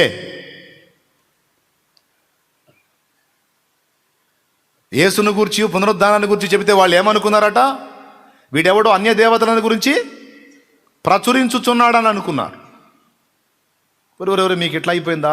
ఓకే, అట్లయితే మీకు తగ్గ పందాలో చెప్తానని అరేయోపగ మధ్య నిలిచి ఏమన్నాడు? వాళ్ళని దూషించలా, ద్వేషించలా. మీరు చాలా భక్తి కలిగిన వారని మొదట ప్రశంసించి, నేను సంచరించుచు మీ దేవతా ప్రతిమలను చూచుచుండగా తెలియబడని దేవునికని వ్రాయబడిన బలిపీఠం ఒకటి నాకు కనపడింది. అంటే రక్తబలులు అర్పించేటువంటి స్థలము, రక్త ప్రోక్షణ జరిగించేటువంటి స్థలము, బలి అర్పణ జరిగించేటువంటి స్థలము కనపడింది. రైట్. ఇప్పుడు నేను వీరికి సువార్త అందించడానికి కావలసిన సరుకు నాకు దొరికిందని దాన్ని ఆధారం చేసుకొని వారికి సువార్త మొదలుపెట్టి తను చెప్పాలనుకున్నదంతా పౌలు మహనీయుడు చెప్పాడు. అంటే ఏమేమి చూశాడు? వారి దేవతా ప్రతిమలను సంచరించి చూశాడు, వారి గ్రంథాలు చదివాడు.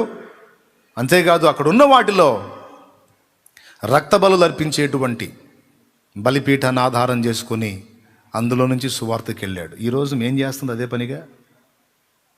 అదే భారతదేశంలో పౌలు ఉంటే ఏం చేసేవాడు? భారతదేశంలో పౌలు ఉంటే ఏథెన్స్లో చేసినట్టే ఇండియాలో కూడా ఏం చేసేవాడు ఆయన సువార్త చేయాలంటే? ఖచ్చితంగా ప్రతిమలు చూసేవాడు, దేవతా ప్రతిమలను తెలుసుకునేవాడు, చూసేవాడు. రెండవది భారతీయ హైందవ సాహిత్యం చదివేవాడు. మూడవది అందులో ఏదైనా ఆధారం దొరికితే దాన్ని ఆధారం చేసుకొని ఖచ్చితంగా దానిలో నుండి సువార్త తీసుకుని వెళ్ళేవాడు. గట్టిగా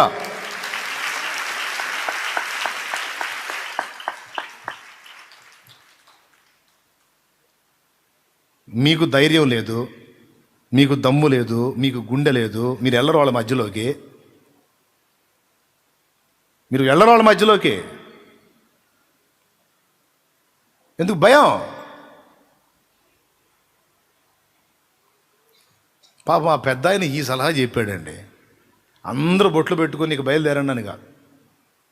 సువార్త ప్రకటించేటప్పుడు ఇలా అంటే ఇలా చేయండి.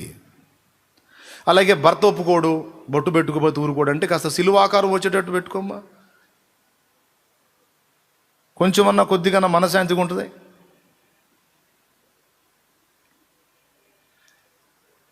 మళ్ళీ ఇంకొక మాట కూడా చెప్తాను. మరి యేసుప్రభు నమ్ముకున్న వాళ్ళు కొంతమంది బొట్టు తీసేస్తున్నారు. మరి వాళ్ళకి మీరేం సలహా చెప్తారంటే తీసేసుకో, ఇబ్బంది ఏముంది. ఇప్పుడు రక్తము దాని వర్ణమైనటువంటి సింధూర వర్ణాన్ని ఆ ప్రభు యొక్క బలియాగాన్ని ఎరగని వాళ్ళు పెట్టుకున్నారు. ఎరిగినాక అసలు రక్తం కిందికే వచ్చినాక భవిష్యత్తులో వస్తాడు, దానికి ముంగుర్తుగా మనం ధరిద్దామని అవసరం ఏముంది? వచ్చాడు, ప్రాణం పెట్టాడు. ఇప్పుడు ఆ రక్తం కిందికే వచ్చాం కనుక అది పెట్టుకున్నా ఇబ్బంది లేదు, పెట్టుకోపోయినా అవసరం లేదు. కుటుంబం కోసం నేను పెట్టుకుంటానంటే నేను అడ్డగించను, నాకేం ఆక్షేపణ లేదు, దీంతో అవసరం లేదు. ఎందుకంటే రక్తవర్ణం కాదు, అసలు యేసు రక్తం కిందికే నేను వచ్చాను కదా, అందుకని తీసేస్తానంటే తీసేసుకో. స్తోత్రం.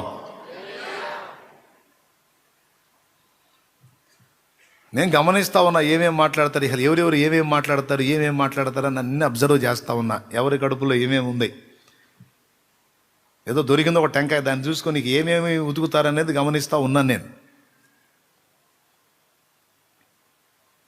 సార్వత్రిక సంఘం అంతా మనం ఇట్లా చేయాలి, అందరూ కలిసి, మగవాళ్ళు ఆడవాళ్ళు మొత్తం కలిసి ఇట్లా చేయండి అని చెప్పాడా?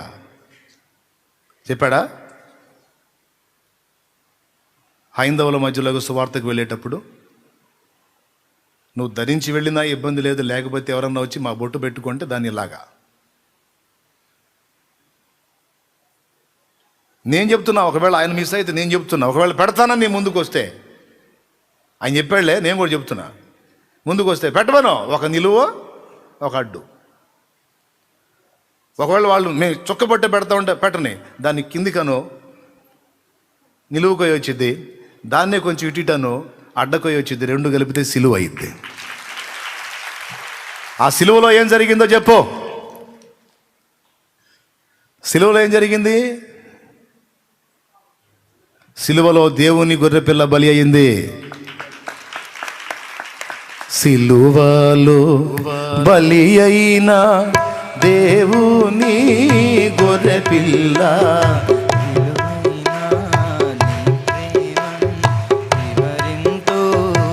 యేసు, సిలువలో బలి అయిన దేవుని గొర్రెపిల్ల విలువైన నీ ప్రేమన్ వివరింతు శ్రీ యేసు. దేవునికి మహిమ. అన్యజనుల్ని రక్షణలో నడిపించడానికి పడాల్సిన పాటలన్నీ మేము పడుతున్నాం బాబు. హైందవ క్రైస్తవ అనే బుక్ ఒకటి రాశాడు ఆయన మొత్తుకొని చెబుతున్నాడు, అయ్యా నీకు దండం, ఇది క్రైస్తవ సంఘానికి కాదు, ఇది హైందవ సోదరులను ఆలోచింపజేసి సామరస్యంగా వాళ్ళలోకి వెళ్ళి వాళ్ళని కాస్త యేసు గురించి ఆలోచించేటట్టు చేయటానికి నాకు వాళ్ళ భారం ఉందిరా నాయనా, వాళ్ళు నశించిపోతున్నారు, వాళ్ళని రక్షించాలి. వాళ్ళని రక్షించాలంటే సత్యం వాళ్ళకి అందేటట్టు చేయాలి. అందుకోసం ఒక పెద్ద కరపత్రం లాగా ఈ పుస్తకాన్ని రాశాను. ఇది క్రైస్తవుల కోసం కాదు, అన్ని జనుల కోసం అని ఆయన మొత్తుకొని చెబుతుంటే దాని మీద పెద్ద హడావుడి. పడాల్సిన బాధలన్నీ పడి, పడాల్సిన తిప్పలన్నీ పడి ఆత్మల్ని రక్షణలోకి నడిపించడానికి శతవిధాల ప్రయత్నం చేసి ఎంతోమంది జీవితాలని రక్షణలోకి నడిపించడానికి దేవుడు వాడుకున్న వ్యక్తులు, భక్తులు. భయంకరంగా దెబ్బలు తిన్నాడండి ఆయన. తెలుసా మీకు? వెన్నెముక విరగొట్టారు ఆయన్ని. ఓఫిరన్న గారిది రక్త కొల్ల అయిపోయేటట్టు కొట్టి పట్టేశారు. ఆయన సాక్ష్యం వినండి.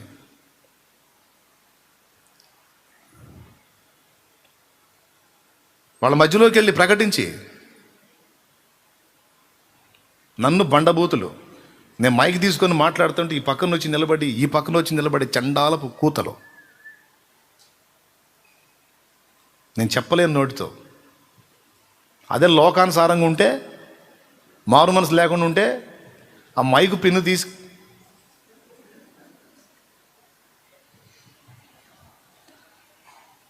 కానీ ప్రేమ కలిగి సత్యం చెప్పి ఓర్చుకో. తిడితే తిట్టండి. దూషణలు ఎన్ని రకాల తిప్పలండి. అన్యజనులను రక్షించడం తేలికైన విషయమా? అదే ఏదో ఒక దేవుడు మాకు ఇచ్చిన వ్యూహంతో మేము వెళ్ళి వాళ్ళకి సువార్తను అందించి రక్షణలో నడిపించడానికి తిప్పలు పడుతున్నాం. వ్యూహం అంటే ఏదో అబద్ధపు పథకం కాదు, సత్యమే. వేదంలో చాలా రెఫరెన్సులు చూపించాను నేను. దేవునికి స్తోత్రం కలుగును గాక. తిప్పలు పడుతున్నారు దాన్ని ఏదో తిమ్మిని పంపించేసి చెప్పడానికి. అయినా ఈ బుస్ అవుతున్నాయి. నేను చెప్పినవి ఎట్నో అటు ఇటు చేసి అట్లా కాదు ఇట్లా కాదు, ఇది అట్లా ఇది ఇట్లా అని చెప్పడానికి ఏదో ఫీట్లు చేస్తున్నారు. పగలబడి నవ్వుకుంటున్నాను నేను. ఒరే పిల్ల వెధవా అని. దేవునికి స్తోత్రం కలుగును గాక. ఎందుకు? ఆత్మలను రక్షించడానికి. కాబట్టి నీకు తెలిసిన పందాలో నువ్వు చెబితే, నీకు తెలియనిది మాకు తెలిసిన పందాలో మేము ప్రకటించి క్రైస్తవుల్ని విగ్రహారాధన వైపు తిప్పామా, అన్యమతం వైపు తిప్పామా, లేకపోతే వేరే దానికి వెళ్ళి తీసుకెళ్ళామా, లేకపోతే వేరే మార్గాలు, వేరే మతాలలో, వేరే అజ్ఞాన స్థితిలో ఉన్న వాళ్ళని సత్యంలో నడిపించామా? ఏం చేశాం చెప్పు? వేలాది మంది ఆత్మలను రక్షణలోకి నడిపించా దేవుడి కృపలో. నేనే కాదు, నాకంటే ముందున్న వాళ్ళు పెద్ద వయస్కులు చాలామంది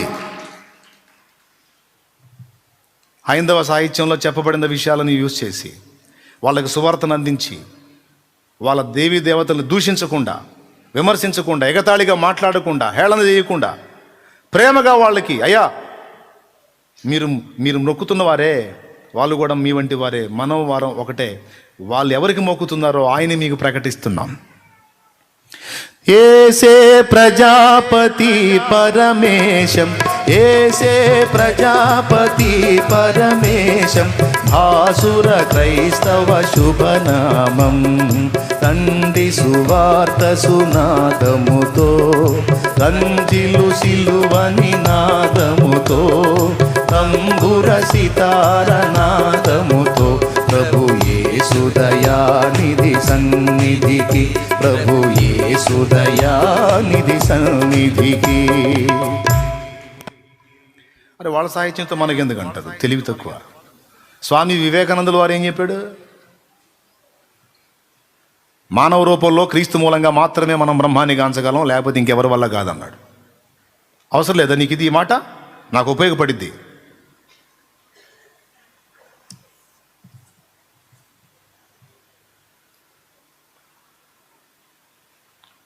తప్పకుండా బొట్టు పెడితే పెట్టించుకోమని వాళ్ళు అన్నారు, పెట్టించుకోవచ్చు. ప్రసాదం పెడితే మరి తీసుకోవచ్చు అన్నారు. ప్రసాదం తీసుకోకూడదు. ప్రసాదం అని పెడితే తీసుకోకూడదు.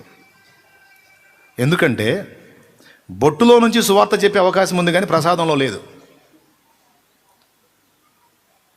హలో తర్వాత అడగాలనుకున్న ఉపలాట పడుతున్న వాళ్ళు, ప్రశ్న అడగాలని ఉపలాట పడే వాళ్ళకి సమాధానం ఇది. బొట్టు పెడితే పెట్టించుకోమన్న కారణం ఏంటంటే అందులో నుంచి సువార్త చెప్పొచ్చు. కానీ ప్రసాదం వల్ల సువార్త చెప్పడానికి అవకాశం లేదు. బొట్టుని ఒకవేళ వాళ్ళు బలవంతంగా పెట్టడానికి ఇష్టపడితే ఏమి ఇబ్బంది లేదు, ఒక నిలువు ఒక అడ్డం, సిలువ చెప్పొద్ది. తర్వాత రక్తవర్ణమైన సింధూర వర్ణం నుంచి సువార్త చెప్పొచ్చు. ఈ రక్తవర్ణం చరిత్ర దామోదర్ ధర్మానంద్ కోశాంబి రచించిన ప్రాచీన భారతదేశ చరిత్ర చదవండి, మీరు కూడా చదవండి. పూర్వపు రోజులలో వాళ్ళు రక్త బలులకు గుర్తుగా ఎరుపు వర్ణాన్ని, జాజు వర్ణాన్ని వాడారు. స్తోత్రం. వాళ్ళ గృహాలకి రక్తవర్ణాన్ని కొట్టారు. వాళ్ళ వసారాలు, వాళ్ళ ప్రాకారాల దగ్గర, వాళ్ళ ఇళ్ల మెల్లాల మీద జాజు వర్ణం. హైదరాబాద్ ఇప్పటికి కూడా మీరు ఓల్డ్ సిటీలో కానీ చూడగలిగితే ఖచ్చితంగా వాళ్ళు జాజ్ వేస్తారు. ఎవరికైనా తెలుసా జాజ్ అంటే? తెలుసా? కళ్ళాపు కొడతారా? కళ్ళాపు కొట్టి ఇంటి అంచులు, గోడల అంచుల చుట్టూ రక్తవర్ణాన్ని రుద్దుతారు, ఒక 6 అంగుళాల వెడల్పులో. మేము అప్పుడు కిరాయికి ఉన్నాం, రోజు మా పేణం తీసేవాళ్ళు. అరే గింత జాజ్ చేయట్లేదు, గింత ముగ్గు వేయట్లేదు, అరే కల్లాబ్ చేయట్లేదు, అరే ఏం చేయట్లేదు, ఏం రావా ఇల్లు అని. గోడలకి రక్తవర్ణం, ఆ మెల్లాల ముందు, ఆ గోడల చుట్టూ జాజు, రక్తవర్ణం.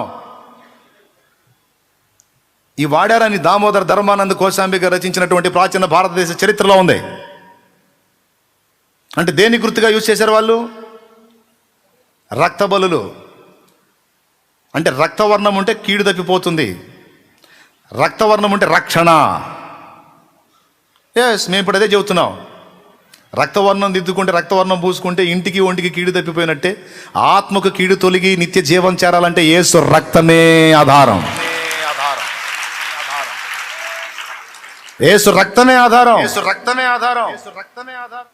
రక్తమే రక్తమే రక్తమే యేసు రక్తమే రక్తమే జయం, యేసు రక్తమే జయం, రక్తమే జయం, యేసు రక్తమే జయం. ఎగురుతున్నది విజయ పతాకం, యేసు రక్తమే మా జీవిత విజయం. ఎగురుతున్నది విజయ పతాకం, యేసు రక్తమే మా జీవిత విజయం. దేవునికి మహిమ.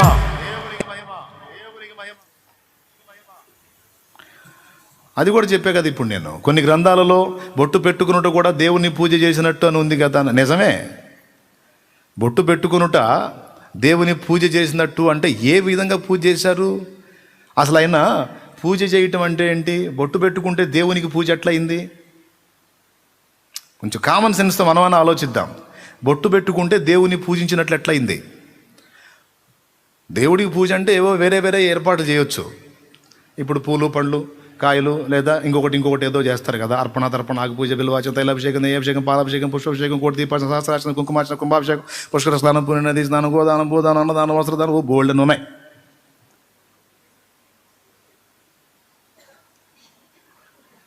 మరి బొట్టు పెట్టుకుంటే పూజ చేసినట్టేంటి? బొట్టు పెట్టుకుంటే దేవుడికి ఆనందం కలిగేది ఏంది? ఆ పేర్లు ఏవైనా అయి ఉండొచ్చు, అది వేరే సంగతి. అది కూడా రక్తవర్ణం. ఇప్పుడు రకరకాల స్టిక్స్ వచ్చింది, రకరకాల కలర్స్ వచ్చినాయి. పసుపు, పచ్చ, నలుపు, అట్ట ఇట్ట రకరకాల కలర్లు. కానీ నా చిన్ననాటి నుంచి, నాకు ఊహ తెలిసిన దగ్గర నుంచి తిలకం, బొట్టు అంటే రక్తవర్ణమే. రక్తవర్ణం. ఇది ఎవడైనా ఒప్పుకోవాల్సిన సత్యం. బొట్టు పెట్టుకుంటూ కూడా పూజ చేసినట్టే అంట. అదేం పూజ? నేను బొట్టు పెట్టుకుంటే దేవుడిని ఆరాధించినట్టు ఎట్లా అవుతుంది? అంటే మొత్తానికి అక్కడ ఏదో లింక్ ఉంది, దేవునికను ఈ బొట్టుకి ఏదో లింక్ ఉంది. ఏంటి లింక్ అంటే, రక్తవర్ణాన్ని గౌరవిస్తున్నాను. ఓ పరమాత్మ, భూమి మీదకి వచ్చి పతిత మానవుల కొరకు నీవు చిందించేటువంటి రక్తము ద్వారానే నా ఆత్మకు రక్షణ. నేను ఇచ్చే జంతుబలన్నీ కూడా దానికి ముంగుర్తులుగానే, సాదృశ్యాలుగానే ఉన్నాయి, ఛాయలుగానే ఉన్నాయి. కనుక ఇదిగో డైరెక్ట్గా రక్తాన్ని ఎప్పటికప్పుడు పెట్టలేను కనుక రక్త వర్ణాన్ని దిద్దుకుంటున్నాను. అంటే దీన్ని బట్టి ఏం చెప్తున్నాను? మౌనంగా నీవు చేసేటువంటి ఆ బలియాగాన్ని ఇదిగో ఈ గుర్తు ద్వారా నేను విశ్వసిస్తున్నాను అన్నప్పుడు దేవుడు ఆనందపడతాడు. దేవునికి స్తోత్రం కలుగును గాక. ఇదిగో ఆర్యులు రక్తవర్ణాన్ని జాజు రూపంలోనూ, అలాగే ఒంటి మీద ఉన్నటువంటి గురుతుల రూపంలోనూ, అలాగే కొన్ని ప్రదేశాల్లో ఇండ్ల ముందు ఉన్నటువంటి కొన్ని ప్రదేశాలు ఇంటి గోడలకి రక్తవర్ణాలు, ఇంకా చెప్పాలంటే అప్పటి రోజుల్లో వాళ్ళు నమ్మినటువంటి విగ్రహాలకు కూడా రక్తవర్ణం పూశారు. మొత్తం మ్యాటర్ దొరికింది. పుస్తకం చూడండి, చదవండి. బుక్ చూపిస్తున్నాను నేను.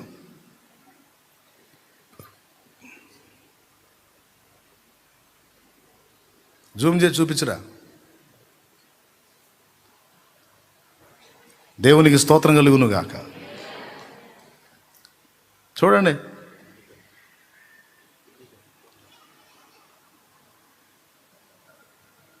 చదవండి.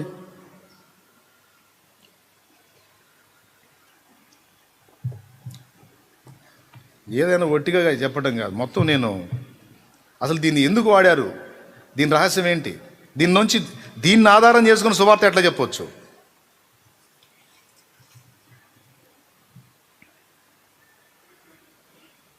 ఇదిగో కింద అండర్లైన్లు జూమ్ చేసి చూపించున్నానా, మళ్ళీ వాళ్ళు కష్టపడి ఎత్తుక్కోకుండా ఆ పేజీ నెంబరు అది కూడా చూపిస్తున్నాను నేను ఇక్కడ ఈ అండర్లైన్.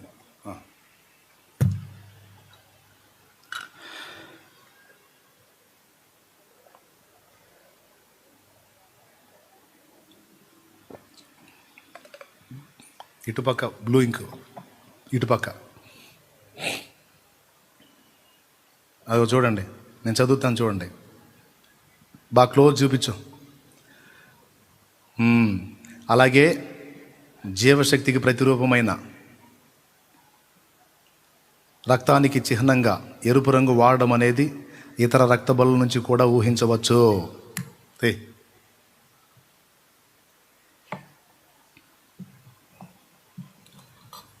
ఉందా? చరిత్ర అధ్యయనం చేసి పరిశోధించి వ్యక్తులు రాసినటువంటి చరిత్ర. ఏనేం క్రైస్తవుడు కాదు. స్తోత్రం చెప్పండి.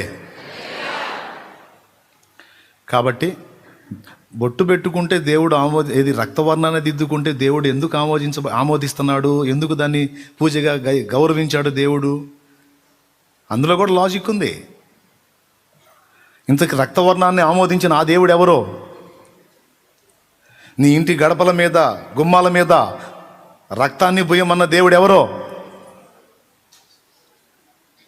ఆర్యులైనా, ద్రవిడులైనా, చైనోడైనా, జపానోడైనా, పాకిస్తానోడైనా, కజకిస్తానోడైనా, ఏ స్థానోడైనా, ఈ స్థానోళ్ళందరూ, యావత్ దేశ ప్రజలందరూ, యావత్ ప్రపంచ ప్రజలందరూ నోవాహు నుంచి వచ్చిన వాళ్ళు. ఎక్కడి నుంచి వచ్చిన వాళ్ళు? నోవా నుంచి వచ్చిన వాళ్ళు. నోవా కొడుకులు ముగ్గురు, షేము, హాము, యాపెతు. భూమి మీద ఉన్న జనాంగాలన్నీ వాళ్ళ నుంచి వచ్చినాయి. నోవా జలప్రళయం అయిపోయిన తర్వాత ఓడలో నుంచి బయటికి రాగానే ముందు చేసిన పని ఏందో చెప్పండి.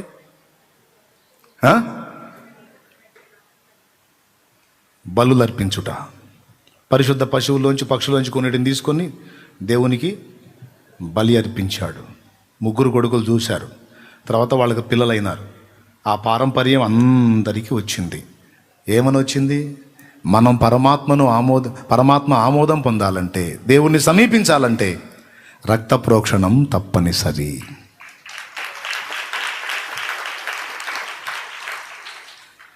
దేవునికి స్తోత్రం కలుగునుగాక. ఇప్పుడు బలవంతంగా వచ్చి ఎగబడుతున్నారు కదండి కొంతమంది. ఏమో అసలు నీకు హక్కు ఎవరు ఇచ్చారు, ఇక్కడ ఎందుకు మత ప్రచారం చేస్తున్నావు, నీకు హక్కు ఎవరు ఇచ్చారు అంటున్నారు. నేనే మత ప్రచారం చేస్తున్నాను, నువ్వు అన్య మత ప్రచారం చేస్తావు. ఎవడు చెప్పాడు నీకు? వేదము ఎవరిని గూర్చి సాక్ష్యం ఇచ్చిందో ఆ అగ్ని అయి ఉన్న దేవుని నేను ప్రచారం చేస్తున్నాను. అన్యమతం అంటానికి నువ్వెవడివి? ఇది అన్యమతం కాదు. సనాతన భారతదేశంలో ప్రాచీనులు నమ్మినటువంటి విశ్వాసాన్నే ఇప్పుడు నేను ప్రకటిస్తున్నానని మాట్లాడు. సౌండ్ ఉండదు ఒక్కడికి కూడా. కేసు పెట్టుకుంటా పెట్టుకో. మీ దేవతల్ని తిట్టానా, మీరు ఆరాధించే వాళ్ళని దూషించానా, మీ విగ్రహాలను తిట్టానా? లేదే. ప్రాచీన ఆర్య ఋషులు ఎవరిని గూర్చి సాక్ష్యం ఇచ్చారో, ఎవరిని రక్తము పాప ప్రాయశ్చిత్తం అవుతుందో, అతడు ఎలాగ యజ్ఞం అవుతాడో, ఎవరి గురించి చెప్పారో ఆయనను ప్రకటిస్తున్నాను. ఆయన పేరు నజరేయుడగు యేసు. ఆ నామం అప్పుడు మరుగు చేయబడింది, ఇప్పుడు బయలుపరచబడింది. ఆ నామాన్ని మీకు ప్రకటిస్తున్నా. ఆయన యందు విశ్వాసం ఉంచితే రక్షణ, లేకపోతే నరకం తథ్యం. ఎటు తీసుకెళ్తున్నారు మీరు సంఘాన్ని? ఎటు తీసుకెళ్తున్నాం బాబా? ఎటు తీసుకెళ్తున్నాం బాబా? లోకానికి వెళ్ళి, అన్యుల మధ్యలోకి వెళ్ళి, తన్నులకి, దూషణకి, చావు కూడా తెగబడి ప్రకటించి వాళ్ళ ఆత్మల్ని ప్రభువులోకి నడిపించడానికి సావుకు తెగబడి రంగంలోకి దిగాం. తిట్లు, దూషణలు, అవమానాలు, ఎగతాళి, హేళనలు కొత్త కాదు. ఈరోజు ఇప్పటివరకు దేవుని కృపను బట్టి 70 ప్రాంతాల్లో సంఘాలు కట్టబడ్డాయి. ఈ 70 ప్రాంతాలు అన్ని జనుల్లోనే.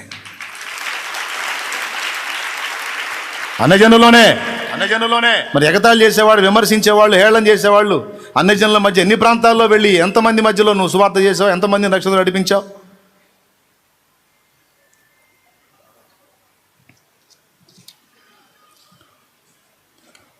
అంటే నేను చెప్పేటప్పుడు సరిగా వింటలా. ఓకే, చెప్తాను. నేను క్రిస్టియన్స్ కూడా ఇప్పుడు బొట్టు పెట్టుకోవచ్చా అనే ఒక సహోదరి కామెంట్. ఓకే, నేను ముందే చెప్పాను. ఆల్రెడీ విశ్వాసివై ఉండి కుటుంబ సభ్యులు ఒప్పుకోకపోతే, కుటుంబ సభ్యులు ఆమోదించకపోతే మరి ఏం చేస్తావు?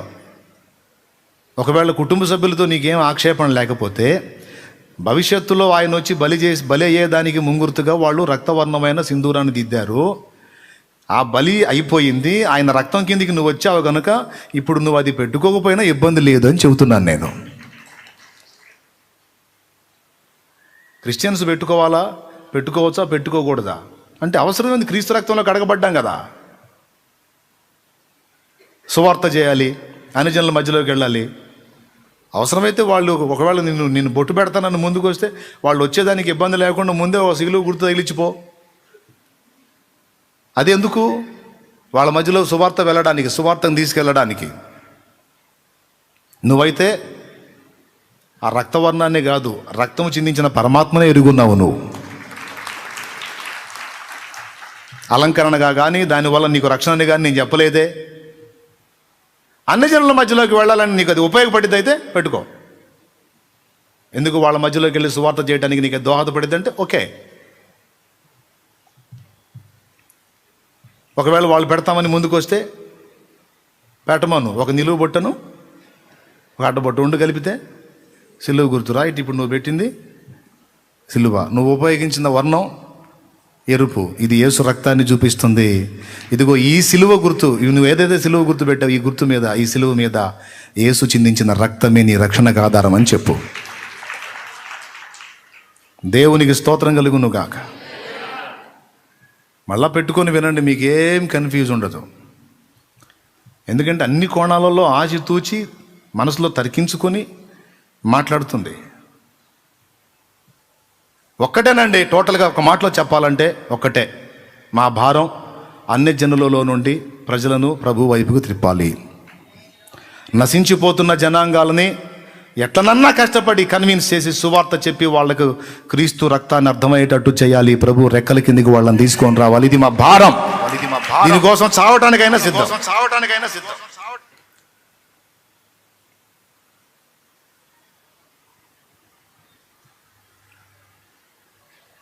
ఏసే నిజమైన దేవుడు. యేసు తప్ప వేరొక దేవుడు లేడు.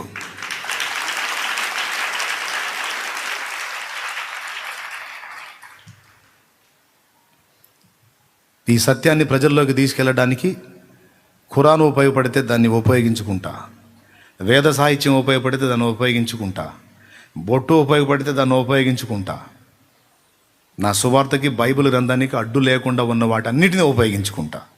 లేఖనం ఒప్పుకొని దాన్ని నేను పక్కన పెడతా. ఇప్పుడు ప్రసాదం తీసుకోమంటారా? తీసుకోవచ్చు అంటే తీసుకోకూడదు. విచిత్రం చెప్పనా? బొట్టును ఆమోదించి, సిలువ గుర్తును చూపించి, రక్తవర్ణాన్ని చూపించి సువార్త చెప్పొచ్చు. ప్రసాదాన్ని తిరస్కరిస్తే సువార్త చెప్పే ఛాన్స్ వచ్చింది. స్వీకరిస్తే రాదు, తిరస్కరిస్తే వచ్చింది. ఎందుకు తీసుకోను అంటాడు.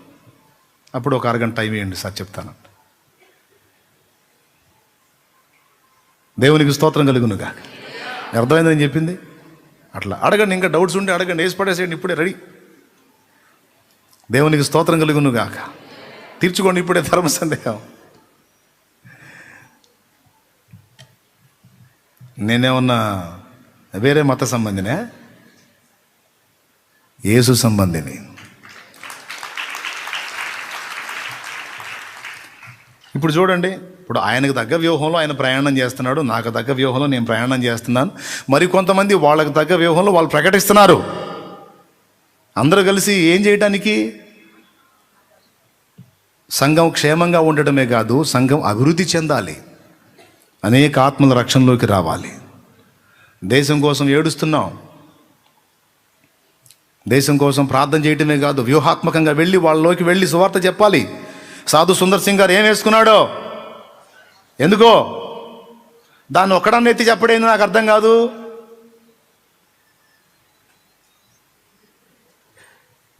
సాధు సుందర్ సింగ్ గారిని ఏమంటారు మీరు?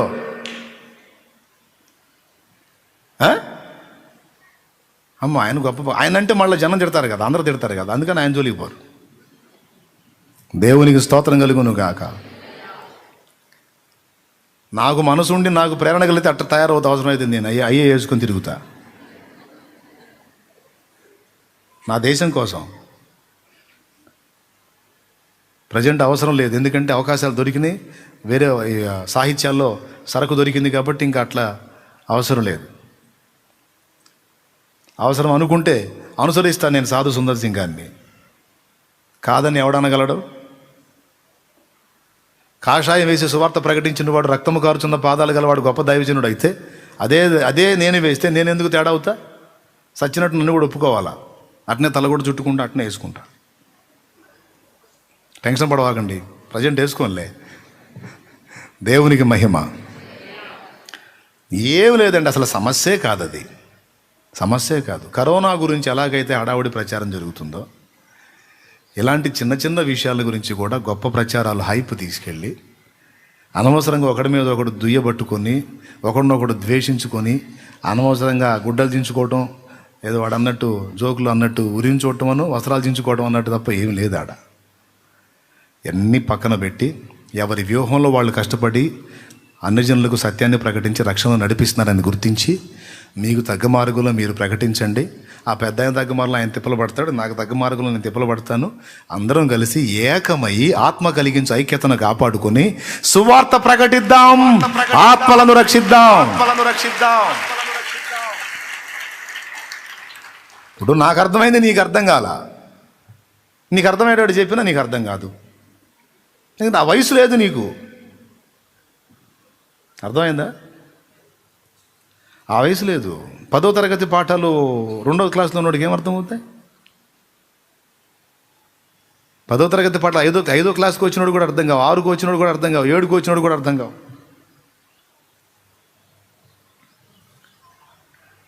మగవారైనా ఆడవాళ్ళైనా, మగవారు పెట్టుకోవచ్చా అని అడిగారు. గుడ్. మగవాళ్ళైనా ఆడవాళ్ళైనా అప్పటి రోజుల్లో దాన్ని ఎందుకు వాడారో చెప్పా. ఇప్పుడు ఒకవేళ పురుషుడు ఉన్నాడు, పురుషుడు కూడా ఇంట్లో ఆ ప్రాబ్లం ఉంటే తప్పదు. మరి మా ఆవిడ ఊరుకోవట్లేదండి,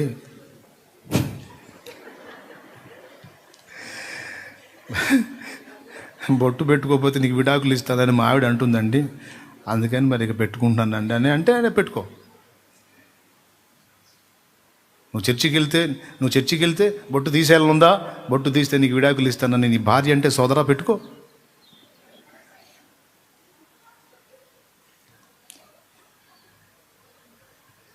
లేదు సువార్త చేయడానికి నేను వెళ్తున్నప్పుడు ఎవరన్నా అట్ట పెట్టడానికి ముందుకు వచ్చారని అంటే, పురుషుడా పెట్టడానికి బొట్టు పెట్టడానికి ముందుకు వచ్చారంటే, ఆ మధ్యకాలంలో ఆ తూర్పుగోదావరి జిల్లాలో ఒక దైవజనుడిని బొట్టు పెట్టి గందరగోళం చేశారు. ఒకవేళ అదే ప్లేస్లో నేను ఉన్నాను అనుకో, గందరగోళం కాదు, పెట్టండి బ్రదర్, ఇలా నిలువనను ఒకటి అడ్డం పెట్టండి బ్రదర్ అంట. దాని గురించి ఇబ్బంది పడే ప్రసక్తి పెట్టో, ఒక నిలువు ఒక అడ్డం పెట్టేశాయి. నిలువు అడ్డం 2 కలిస్తే సిలువ అవుతుంది. తర్వాత దాన్ని ఉపయోగించి నీకు సువార్త చెప్తాను నేను.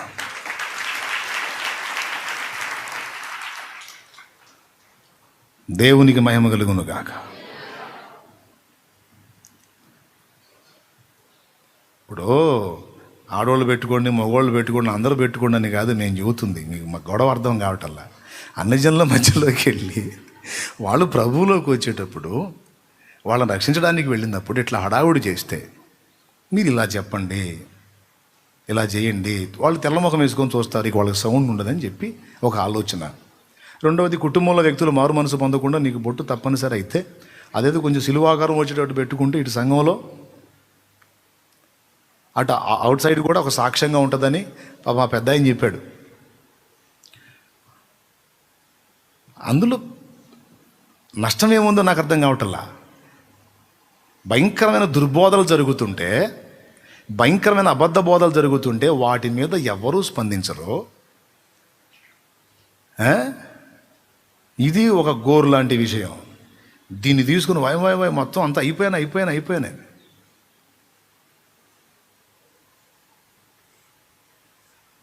ఎవరు ఎందుకు చేస్తున్నారో, ఎవరి వ్యూహం ఏంటో అర్థం చేసుకోండి. ఆవేశపడి పెద్దలను, దేవుడు గౌరవించమన్నటువంటి వ్యక్తుల్ని తొందరపడి తోలనాడి అపరిపూర్ణులుగా నిలవకండి. పిల్ల చేష్టలు చేసి పిల్లల్లాగా ఉండకండి. కాస్త పెద్దల్లాగా నడుచుకోవడానికి బరువుగా ఆలోచించండి.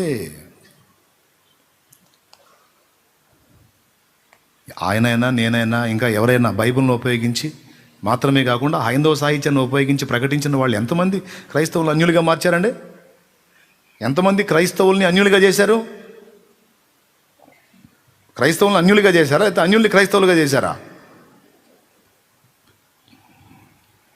సత్యం వారికి అందించి వారి సాహిత్యంలో నుంచి సువార్తను ప్రకటించి ఎంతోమంది అన్యజనుల్ని దేవుని బిడ్డలుగా రక్షణలోకి నడిపించారు. ఒకడు నమ్మినా నమ్మకపోయినా ఇది నిజం. హైందవ సమాజంలోంచి ఒక ఆత్మ రక్షించాలంటే అది ఎంతో ప్రయాసతో కూడుకున్న పని, ఎంతో శ్రమతో కూడుకున్న పని. గనుక తొందరపడి తెలిసి తెలియకుండా మిడిమిడి జ్ఞానంతో పెద్దలను తోలనాడి మాట్లాడొద్దు. అర్థం చేసుకోవడానికి, ఐడియాలజీని అర్థం చేసుకోవడానికి, వ్యూహాన్ని అర్థం చేసుకోవడానికి తెలివి కలిగి మసలుకోండి అని ఒక్కటే చెప్తున్నాను నేను. ఇంకా నేను ఎవరిని ఓవర్ యాక్షన్ చేసి నోరు జారి పిచ్చి మాటలు మాట్లాడటల్లా. కొంతమందికి ఆవేశం పెచ్చు, కొంతమంది డైరెక్ట్గా మాట్లాడితే, కొంతమంది మరుగున పెట్టి మాట్లాడుతున్నారు. ఎవరికి తెలియదు. నన్ను డైరెక్ట్గా అనలేక మరుగున పెట్టి మాట్లాడుతున్నారు. యూట్యూబ్లో మాట్లాడుతున్న వాళ్ళందరినీ అబ్జర్వ్ చేస్తుంటారు ఎవరు సోప ఏందనేది. కానీ చాలా వందనాలు పాపం నోరు తెరిసిన పేరు ఎత్తనందుకు. ఎత్తితే ఏమైందో వాళ్ళకి తెలుసు, వ్యతిరేకత వచ్చింది, అందుకని నా పేరు ఎత్తరు. చాలామంది వ్యతిరేకిస్తారు, అందుకని పేరు ఎత్తకుండా ముసుగులో. ఎందుకు బాబు ఈ బాధలో? మీకు తిప్పలు మీరు పడండి, జాగ్రత్తగా చేయండి, ఆత్మలు గెలవండి. మేము పడాల్సిన బాధలన్నీ పడి తిట్లు తిని తన్నులు తిని ఒక్కొక్కడు ఫోన్ చేసి ఎన్ని రకాల కోతలో పడుతున్నాం. ఎందుకు తిడుతున్నారు మమ్మల్ని వాళ్ళు తెలుసా? మా వల్లనే వానికి నొప్పి తగులుతుంది. ఎందుకు నొప్పి తగులుతుందో తెలుసా? వాళ్ళు కన్విన్స్ అయ్యేటట్టు సువార్త చెప్పి అజ్ఞానంలోంచి జ్ఞానంలోకి ఆత్మను రక్షిస్తున్నాం కనుక మా వల్ల వాళ్ళకి ఎక్కువ మంది ఆత్మల రక్షణలోకి వచ్చే అవకాశం ఉందని గుర్తెరిగి మా మీద దాడులు చేస్తున్నారు. మిమ్మల్ని అనరో, మీలో కొంతమందిని అనరో. ఎందుకు తెలుసా? మీరు వారు ఆరాధిస్తున్న వాటిని దూషిస్తున్నారు కనుక వాటిని ఆధారం చేసుకొని మీరు దూషించే వాటి అన్నింటిని చూపించుకొని, చూడు వీళ్ళు మన మతాన్ని ఎంత భయంకరంగా మాట్లాడుతున్నారని వాళ్ళని ప్రభు వైపు రాకుండా అడ్డగించడానికి మీ బోధలు ఉపయోగపడుతున్నాయి, మీ మాటలు మీ దోషంలో ఉపయోగపడుతున్నాయి. అందుకని మిమ్మల్ని గల్లించరు, మిమ్మల్ని ఏమనరు. కానీ మమ్మల్ని వెంటబడి తరుగుతున్నారు. ఎందుకు తెలుసా?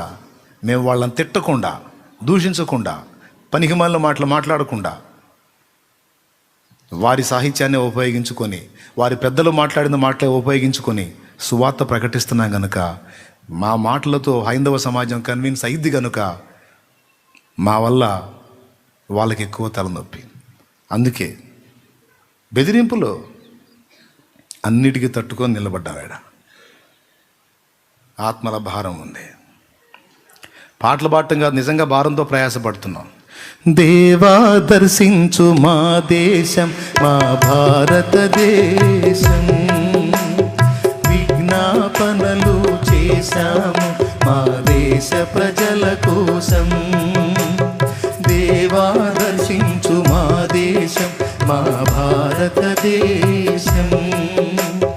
విజ్ఞాపనలు చేశాము మా దేశ ప్రజల కోసం, దేశ ప్రజల కోసం, ప్రియమైన ప్రజల కోసం, దేశ ప్రజల కోసం, ప్రియమైన ప్రజల కోసం. దేవా దర్శించు మా దేశం, మా భారతదేశం.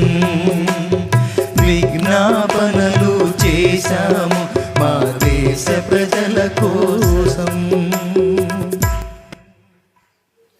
కొంతమంది పనికి మాలిన వ్యక్తులు, నేనంటే పీకల దాకా ఉన్న వ్యక్తులు, వీడి మీద ఎట్ట బురద జల్లుదామా, ఏ విధంగా వీడికి వచ్చిన కాస్త గుర్తింపుని పాడు చేద్దాం అనుకునే కొంతమంది వ్యక్తులు వీళ్ళురుతూ ఉంటారు, ఎప్పుడు ఏ బురద జల్లుదామని. ఇప్పుడు నేను పలికిన విషయాలు కొన్నిటిని తీసుకుని షాలేం రాజు గారు ఇలా అన్నాడు అంటే సమర్థిస్తున్నాడా, లేకపోతే ఎలా అంటున్నాడా, అలా అంటున్నాడా, అదే ఇదే, ఇతను కూడా తేడానే, అది కూడా తేడా, ఇది కూడా తేడా అనే కొన్ని గొంతులు లెగుస్తాయని ముందే నాకు తెలుసు.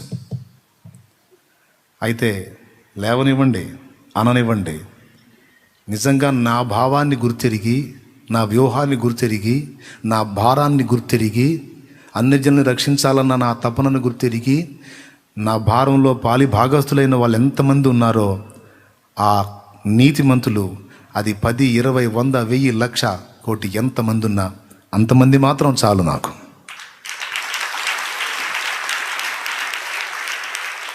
అది 10 మంది అయితే ఆ 10 మందే చాలు నాకు. 10 మందే చాలు నాకు. ఆ 10 మందే దేశాన్ని కదిలించగలిగే యోధులు అవుతారు. ఇప్పటిదాకా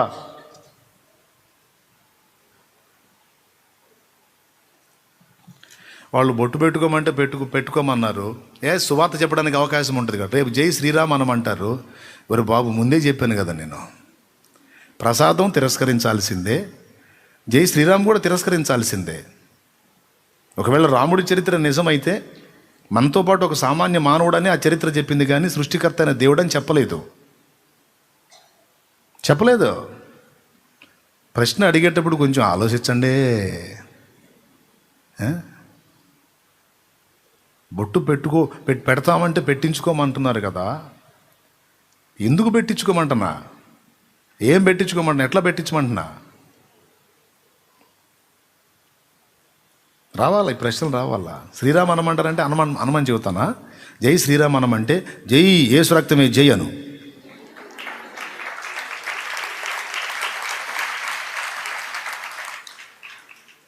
ఎందుకంటే శ్రీరాముడు ఒకవేళ ఉంటే, ఆయన చరిత్ర నిజమైతే, ఆయన ఒక రాజు, ఆయన మానవ పాప పరిహారార్థమే పాపం ఆయన ఏం చేయలేదు. ఇంకా చెప్పాలంటే ఆయన కూడా అశ్వమేధ యాగం చేశాడు. 7 యాగాల్లో ఒకటైన అశ్వమేధ యాగం ఆయన కూడా చేశాడు. అశ్వమేధ యాగాన్ని గౌరవించిన ఆయన మిగిలిన యాగాలు కూడా గౌరవించి ఉంటాడు. ఆయన కూడా రక్త ప్రోక్షణను నమ్మాడు. ఆయన అటు నుంచి తీసుకెళ్ళి సువార్త చెప్పు. హలో, ఎటు పక్క నుంచి ఎటు గదిలినా సరే అందులో నుంచి సువార్త కోణానికి తీసుకెళ్తావు సోదరా. అడగండి, ఇంకా అడగండి.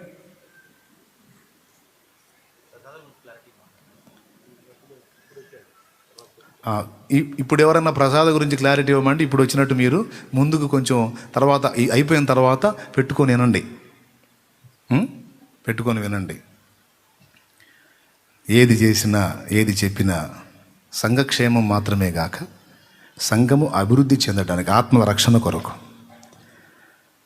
నశించిపోతున్న జీవితాల్లో వెలుగుని నింపటం కోసమే నా ప్రయాస. అందుకే ముందే చెప్తున్నా, నా భారం అర్థమైన వాళ్ళే నాకు చాలు. అన్ని జనుల మధ్యలోకి వెళ్ళి వాళ్ళని ప్రభు దగ్గరికి తీసుకొని రావాలంటే ఎలాంటి ఐడియాలజీతో ముందు వాళ్ళకి అక్కడ వెళ్ళి పనిచేయాలనే వ్యూహం అర్థమైన వ్యక్తులు కొందరు చాలు నాకు. దేవునికి మహిమ కలుగును గాక. కూర్చున్న మీలో ఏమైనా డౌట్లు ఉన్నాయా? కొంతమంది ఊళ్ళూరుతూ ఉంటారు, ఏమైనా డౌట్ ఉంటే చెప్పండి, చెప్తా. వ్యూహం అర్థమైందా? ఆలోచన అర్థమైందా? ఐడియాలజీ అర్థమైందా? అర్థమైతే చేయొద్దండి. బొట్టు నాకు గొప్ప కాదు బాబు, ఫైనల్ స్టేట్మెంట్ చెప్పాలంటే బొట్టు నాకు గొప్ప కాదు. నాకేం బొట్టు లావా? నాకేంది? నాకు యేసు రక్తం గొప్ప.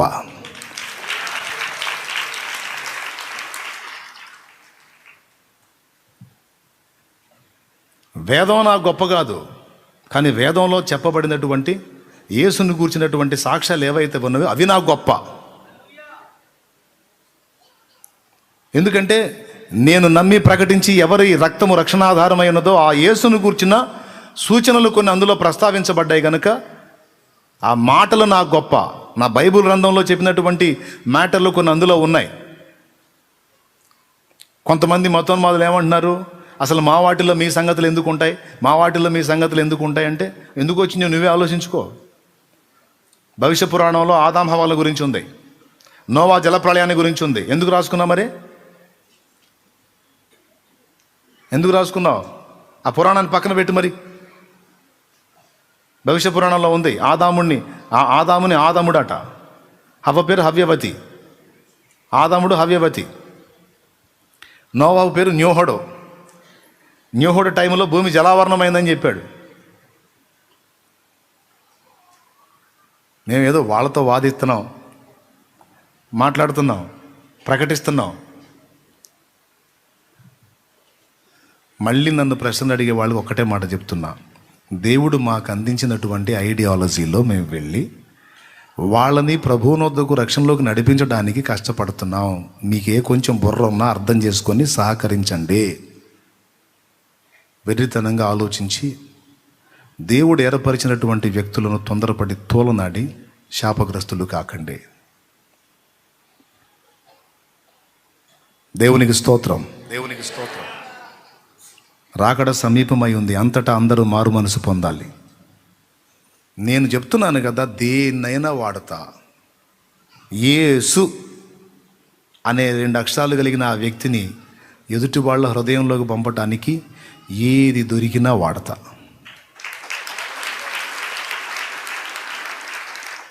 ఎందుకు? ఆ ఆత్మను రక్షించాలంటే యేసు వానిలోకి వెళ్ళాలి. కాబట్టి నన్ను తర్వాత విమర్శించే వాళ్ళందరూ కూడా ముందే చెప్తున్నాను, విమర్శించవచ్చు. కొంతమంది ఒకవేళ అదే ప్రభు కొన్ని కఠినమైన మాటలు మాట్లాడినప్పుడు కొందరు వెనుక తీసి వేరైపోయారు అన్నట్టుగా కొంతమంది సర్దుకోవచ్చు, ప్రాబ్లం లేదు.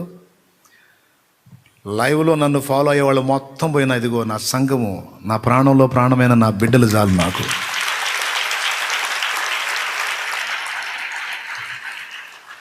లేదా నా భారాన్ని గుర్తుపట్టి లైవ్లో ఉన్న వ్యూస్ ఎంతమంది ఉన్నారో వారందరూ చాలు నాకు. దేవునికి స్తోత్రం కలుగును గాక. హల్లెలూయా. పాటలు పాడినా అందుకే అదే భారంతో పాడా. ఎందుకు? ఈ పాట ఒక హైందవుడికి తగిలి ఆలోచిస్తాడేమో అని. తగిలింది దేవుడి కృపను బట్టి. పాట విని మారారు, సువార్త సత్యదర్శన పుస్తకం చదివి మారారు. ఎన్నో విషయాలు ఆలోచించరదే. ఉప్పు కప్పురం పద్యాన్ని కూడా ఉపయోగించుకొని సువార్త చెప్పా. దేవునికి స్తోత్రం. మా గుండెల్లో ఉన్న బాధ గుర్తించండి ఆత్మల కొరకు. ఆలోచించరదేలా మీరాలోచించరదేలా, ఆలోచించరదేలా మీరాలోచించరదేలా. ఆది దేవుడు ఎవరనుచు అన్వేషించరదేలా, అసలు దేవుడు ఎవరనుచు అన్వేషించరదేలా, ఆలోచించరదేలా.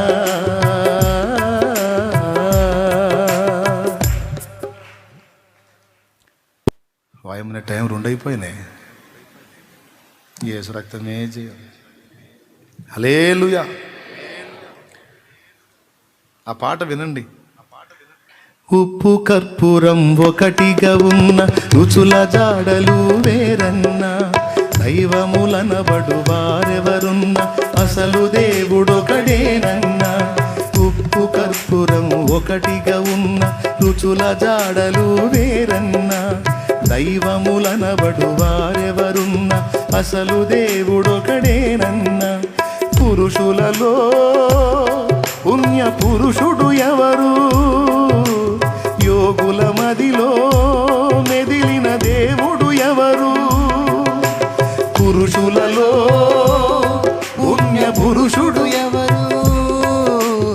యోగుల మదిలో మెదిలిన దేవుడు ఎవరు? పుణ్యదాన బలియాగమై తిరిగి లేచిన యేసుడే, పాపుల శిక్షను తను పొంది మోక్షమునిచ్చిన నాథుడే. ఆలోచించరదేలా మీరాలోచించరదేలా, ఆలోచించరదేలా మీరాలోచించరదేలా. ఆది దేవుడు ఎవరనుచు అన్వేషించరదేలా, అసలు దేవుడు ఎవరనుచు అన్వేషించరదేలా, ఆలోచించరదేలా.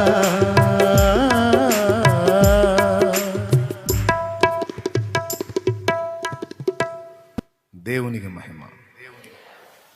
ఏమండి, పాట పాడిన అదే, మాట్లాడింది అదే, పుస్తకం రాసిన అదే. ఉప్పు కప్పురం ఒకే రకంగా ఉన్నా రుచులు వేరు కదా. పురుషులు అనేవాళ్ళు ఎంతమంది ఉన్నా పుణ్యపురుషుడు వేరు. ఆ పుణ్యపురుషుడు ఎవరు? ఎందుకు ఆయన పుణ్యపురుషుడు అయ్యాడు? మొదటిది, ఏ పాపం ఆయనలో లేదు.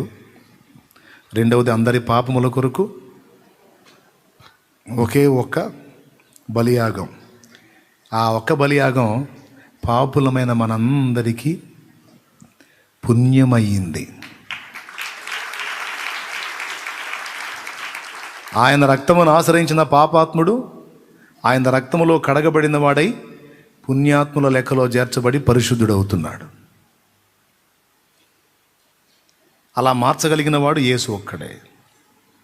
నేను మళ్ళా చెబుతున్న 1,00,000 సార్లు 1,00,000 సార్లు, యేసే నిజమైన దేవుడు, యేసే లోకరక్షకుడు, యేసే అందరి పాపముల కొరకు ప్రాయశ్చిత్తమై తిరిగి లేచినవాడు, యేసే కలువరి శిలువలో భూమి ఆకాశముల నడుమ 3 మేకుల చేత కొట్టబడి సర్వ మానవాళి పాప పరిహారార్థమై అరికాలు మొదలు నడినెత్తి వరకు శర మొదలుకొని సిరి పాదం వరకు సర్వ శరీరము తూట్లు గావించబడి రక్తమంతా ధారపోసి మానవ జాతి చేసిన పంచమహాపాతకాలకు చేతుల్లో 2, కాళ్ళలో 2, ప్రక్క డొక్కలో 1 పంచ గాయములు పొంది పాపుల ప్రాణమునకు ప్రతిగా తన ప్రాణమును ధారపోసి సమాధి చేయబడి లేఖనముల ప్రకారం 3వ నాడు తిరిగి లేచిన ఏకైక వ్యక్తి ప్రభువైన యేసు ఒక్కడే. యేసే రక్షకుడు.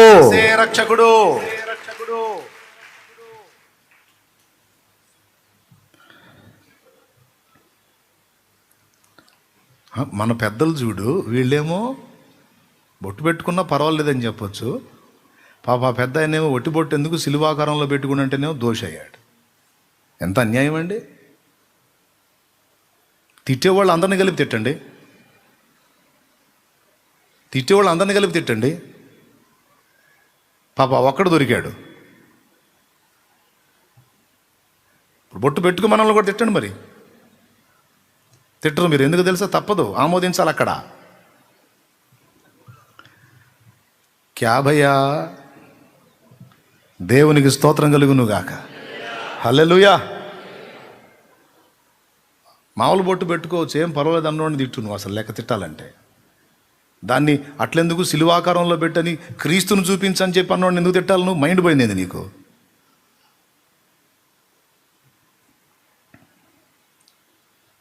అంటే ఇప్పుడు నేను ఇంకొకటి ఇచ్చాలి. ఇప్పుడు నేను ఒకవేళ వాళ్ళు అట్లా పెట్టడానికి బొట్టు తీసుకొచ్చినా కూడా దానిలోంచి కూడా నువ్వు సువార్త చెప్పొచ్చు అని చెప్పి దారి చూపిస్తున్నాను నేను.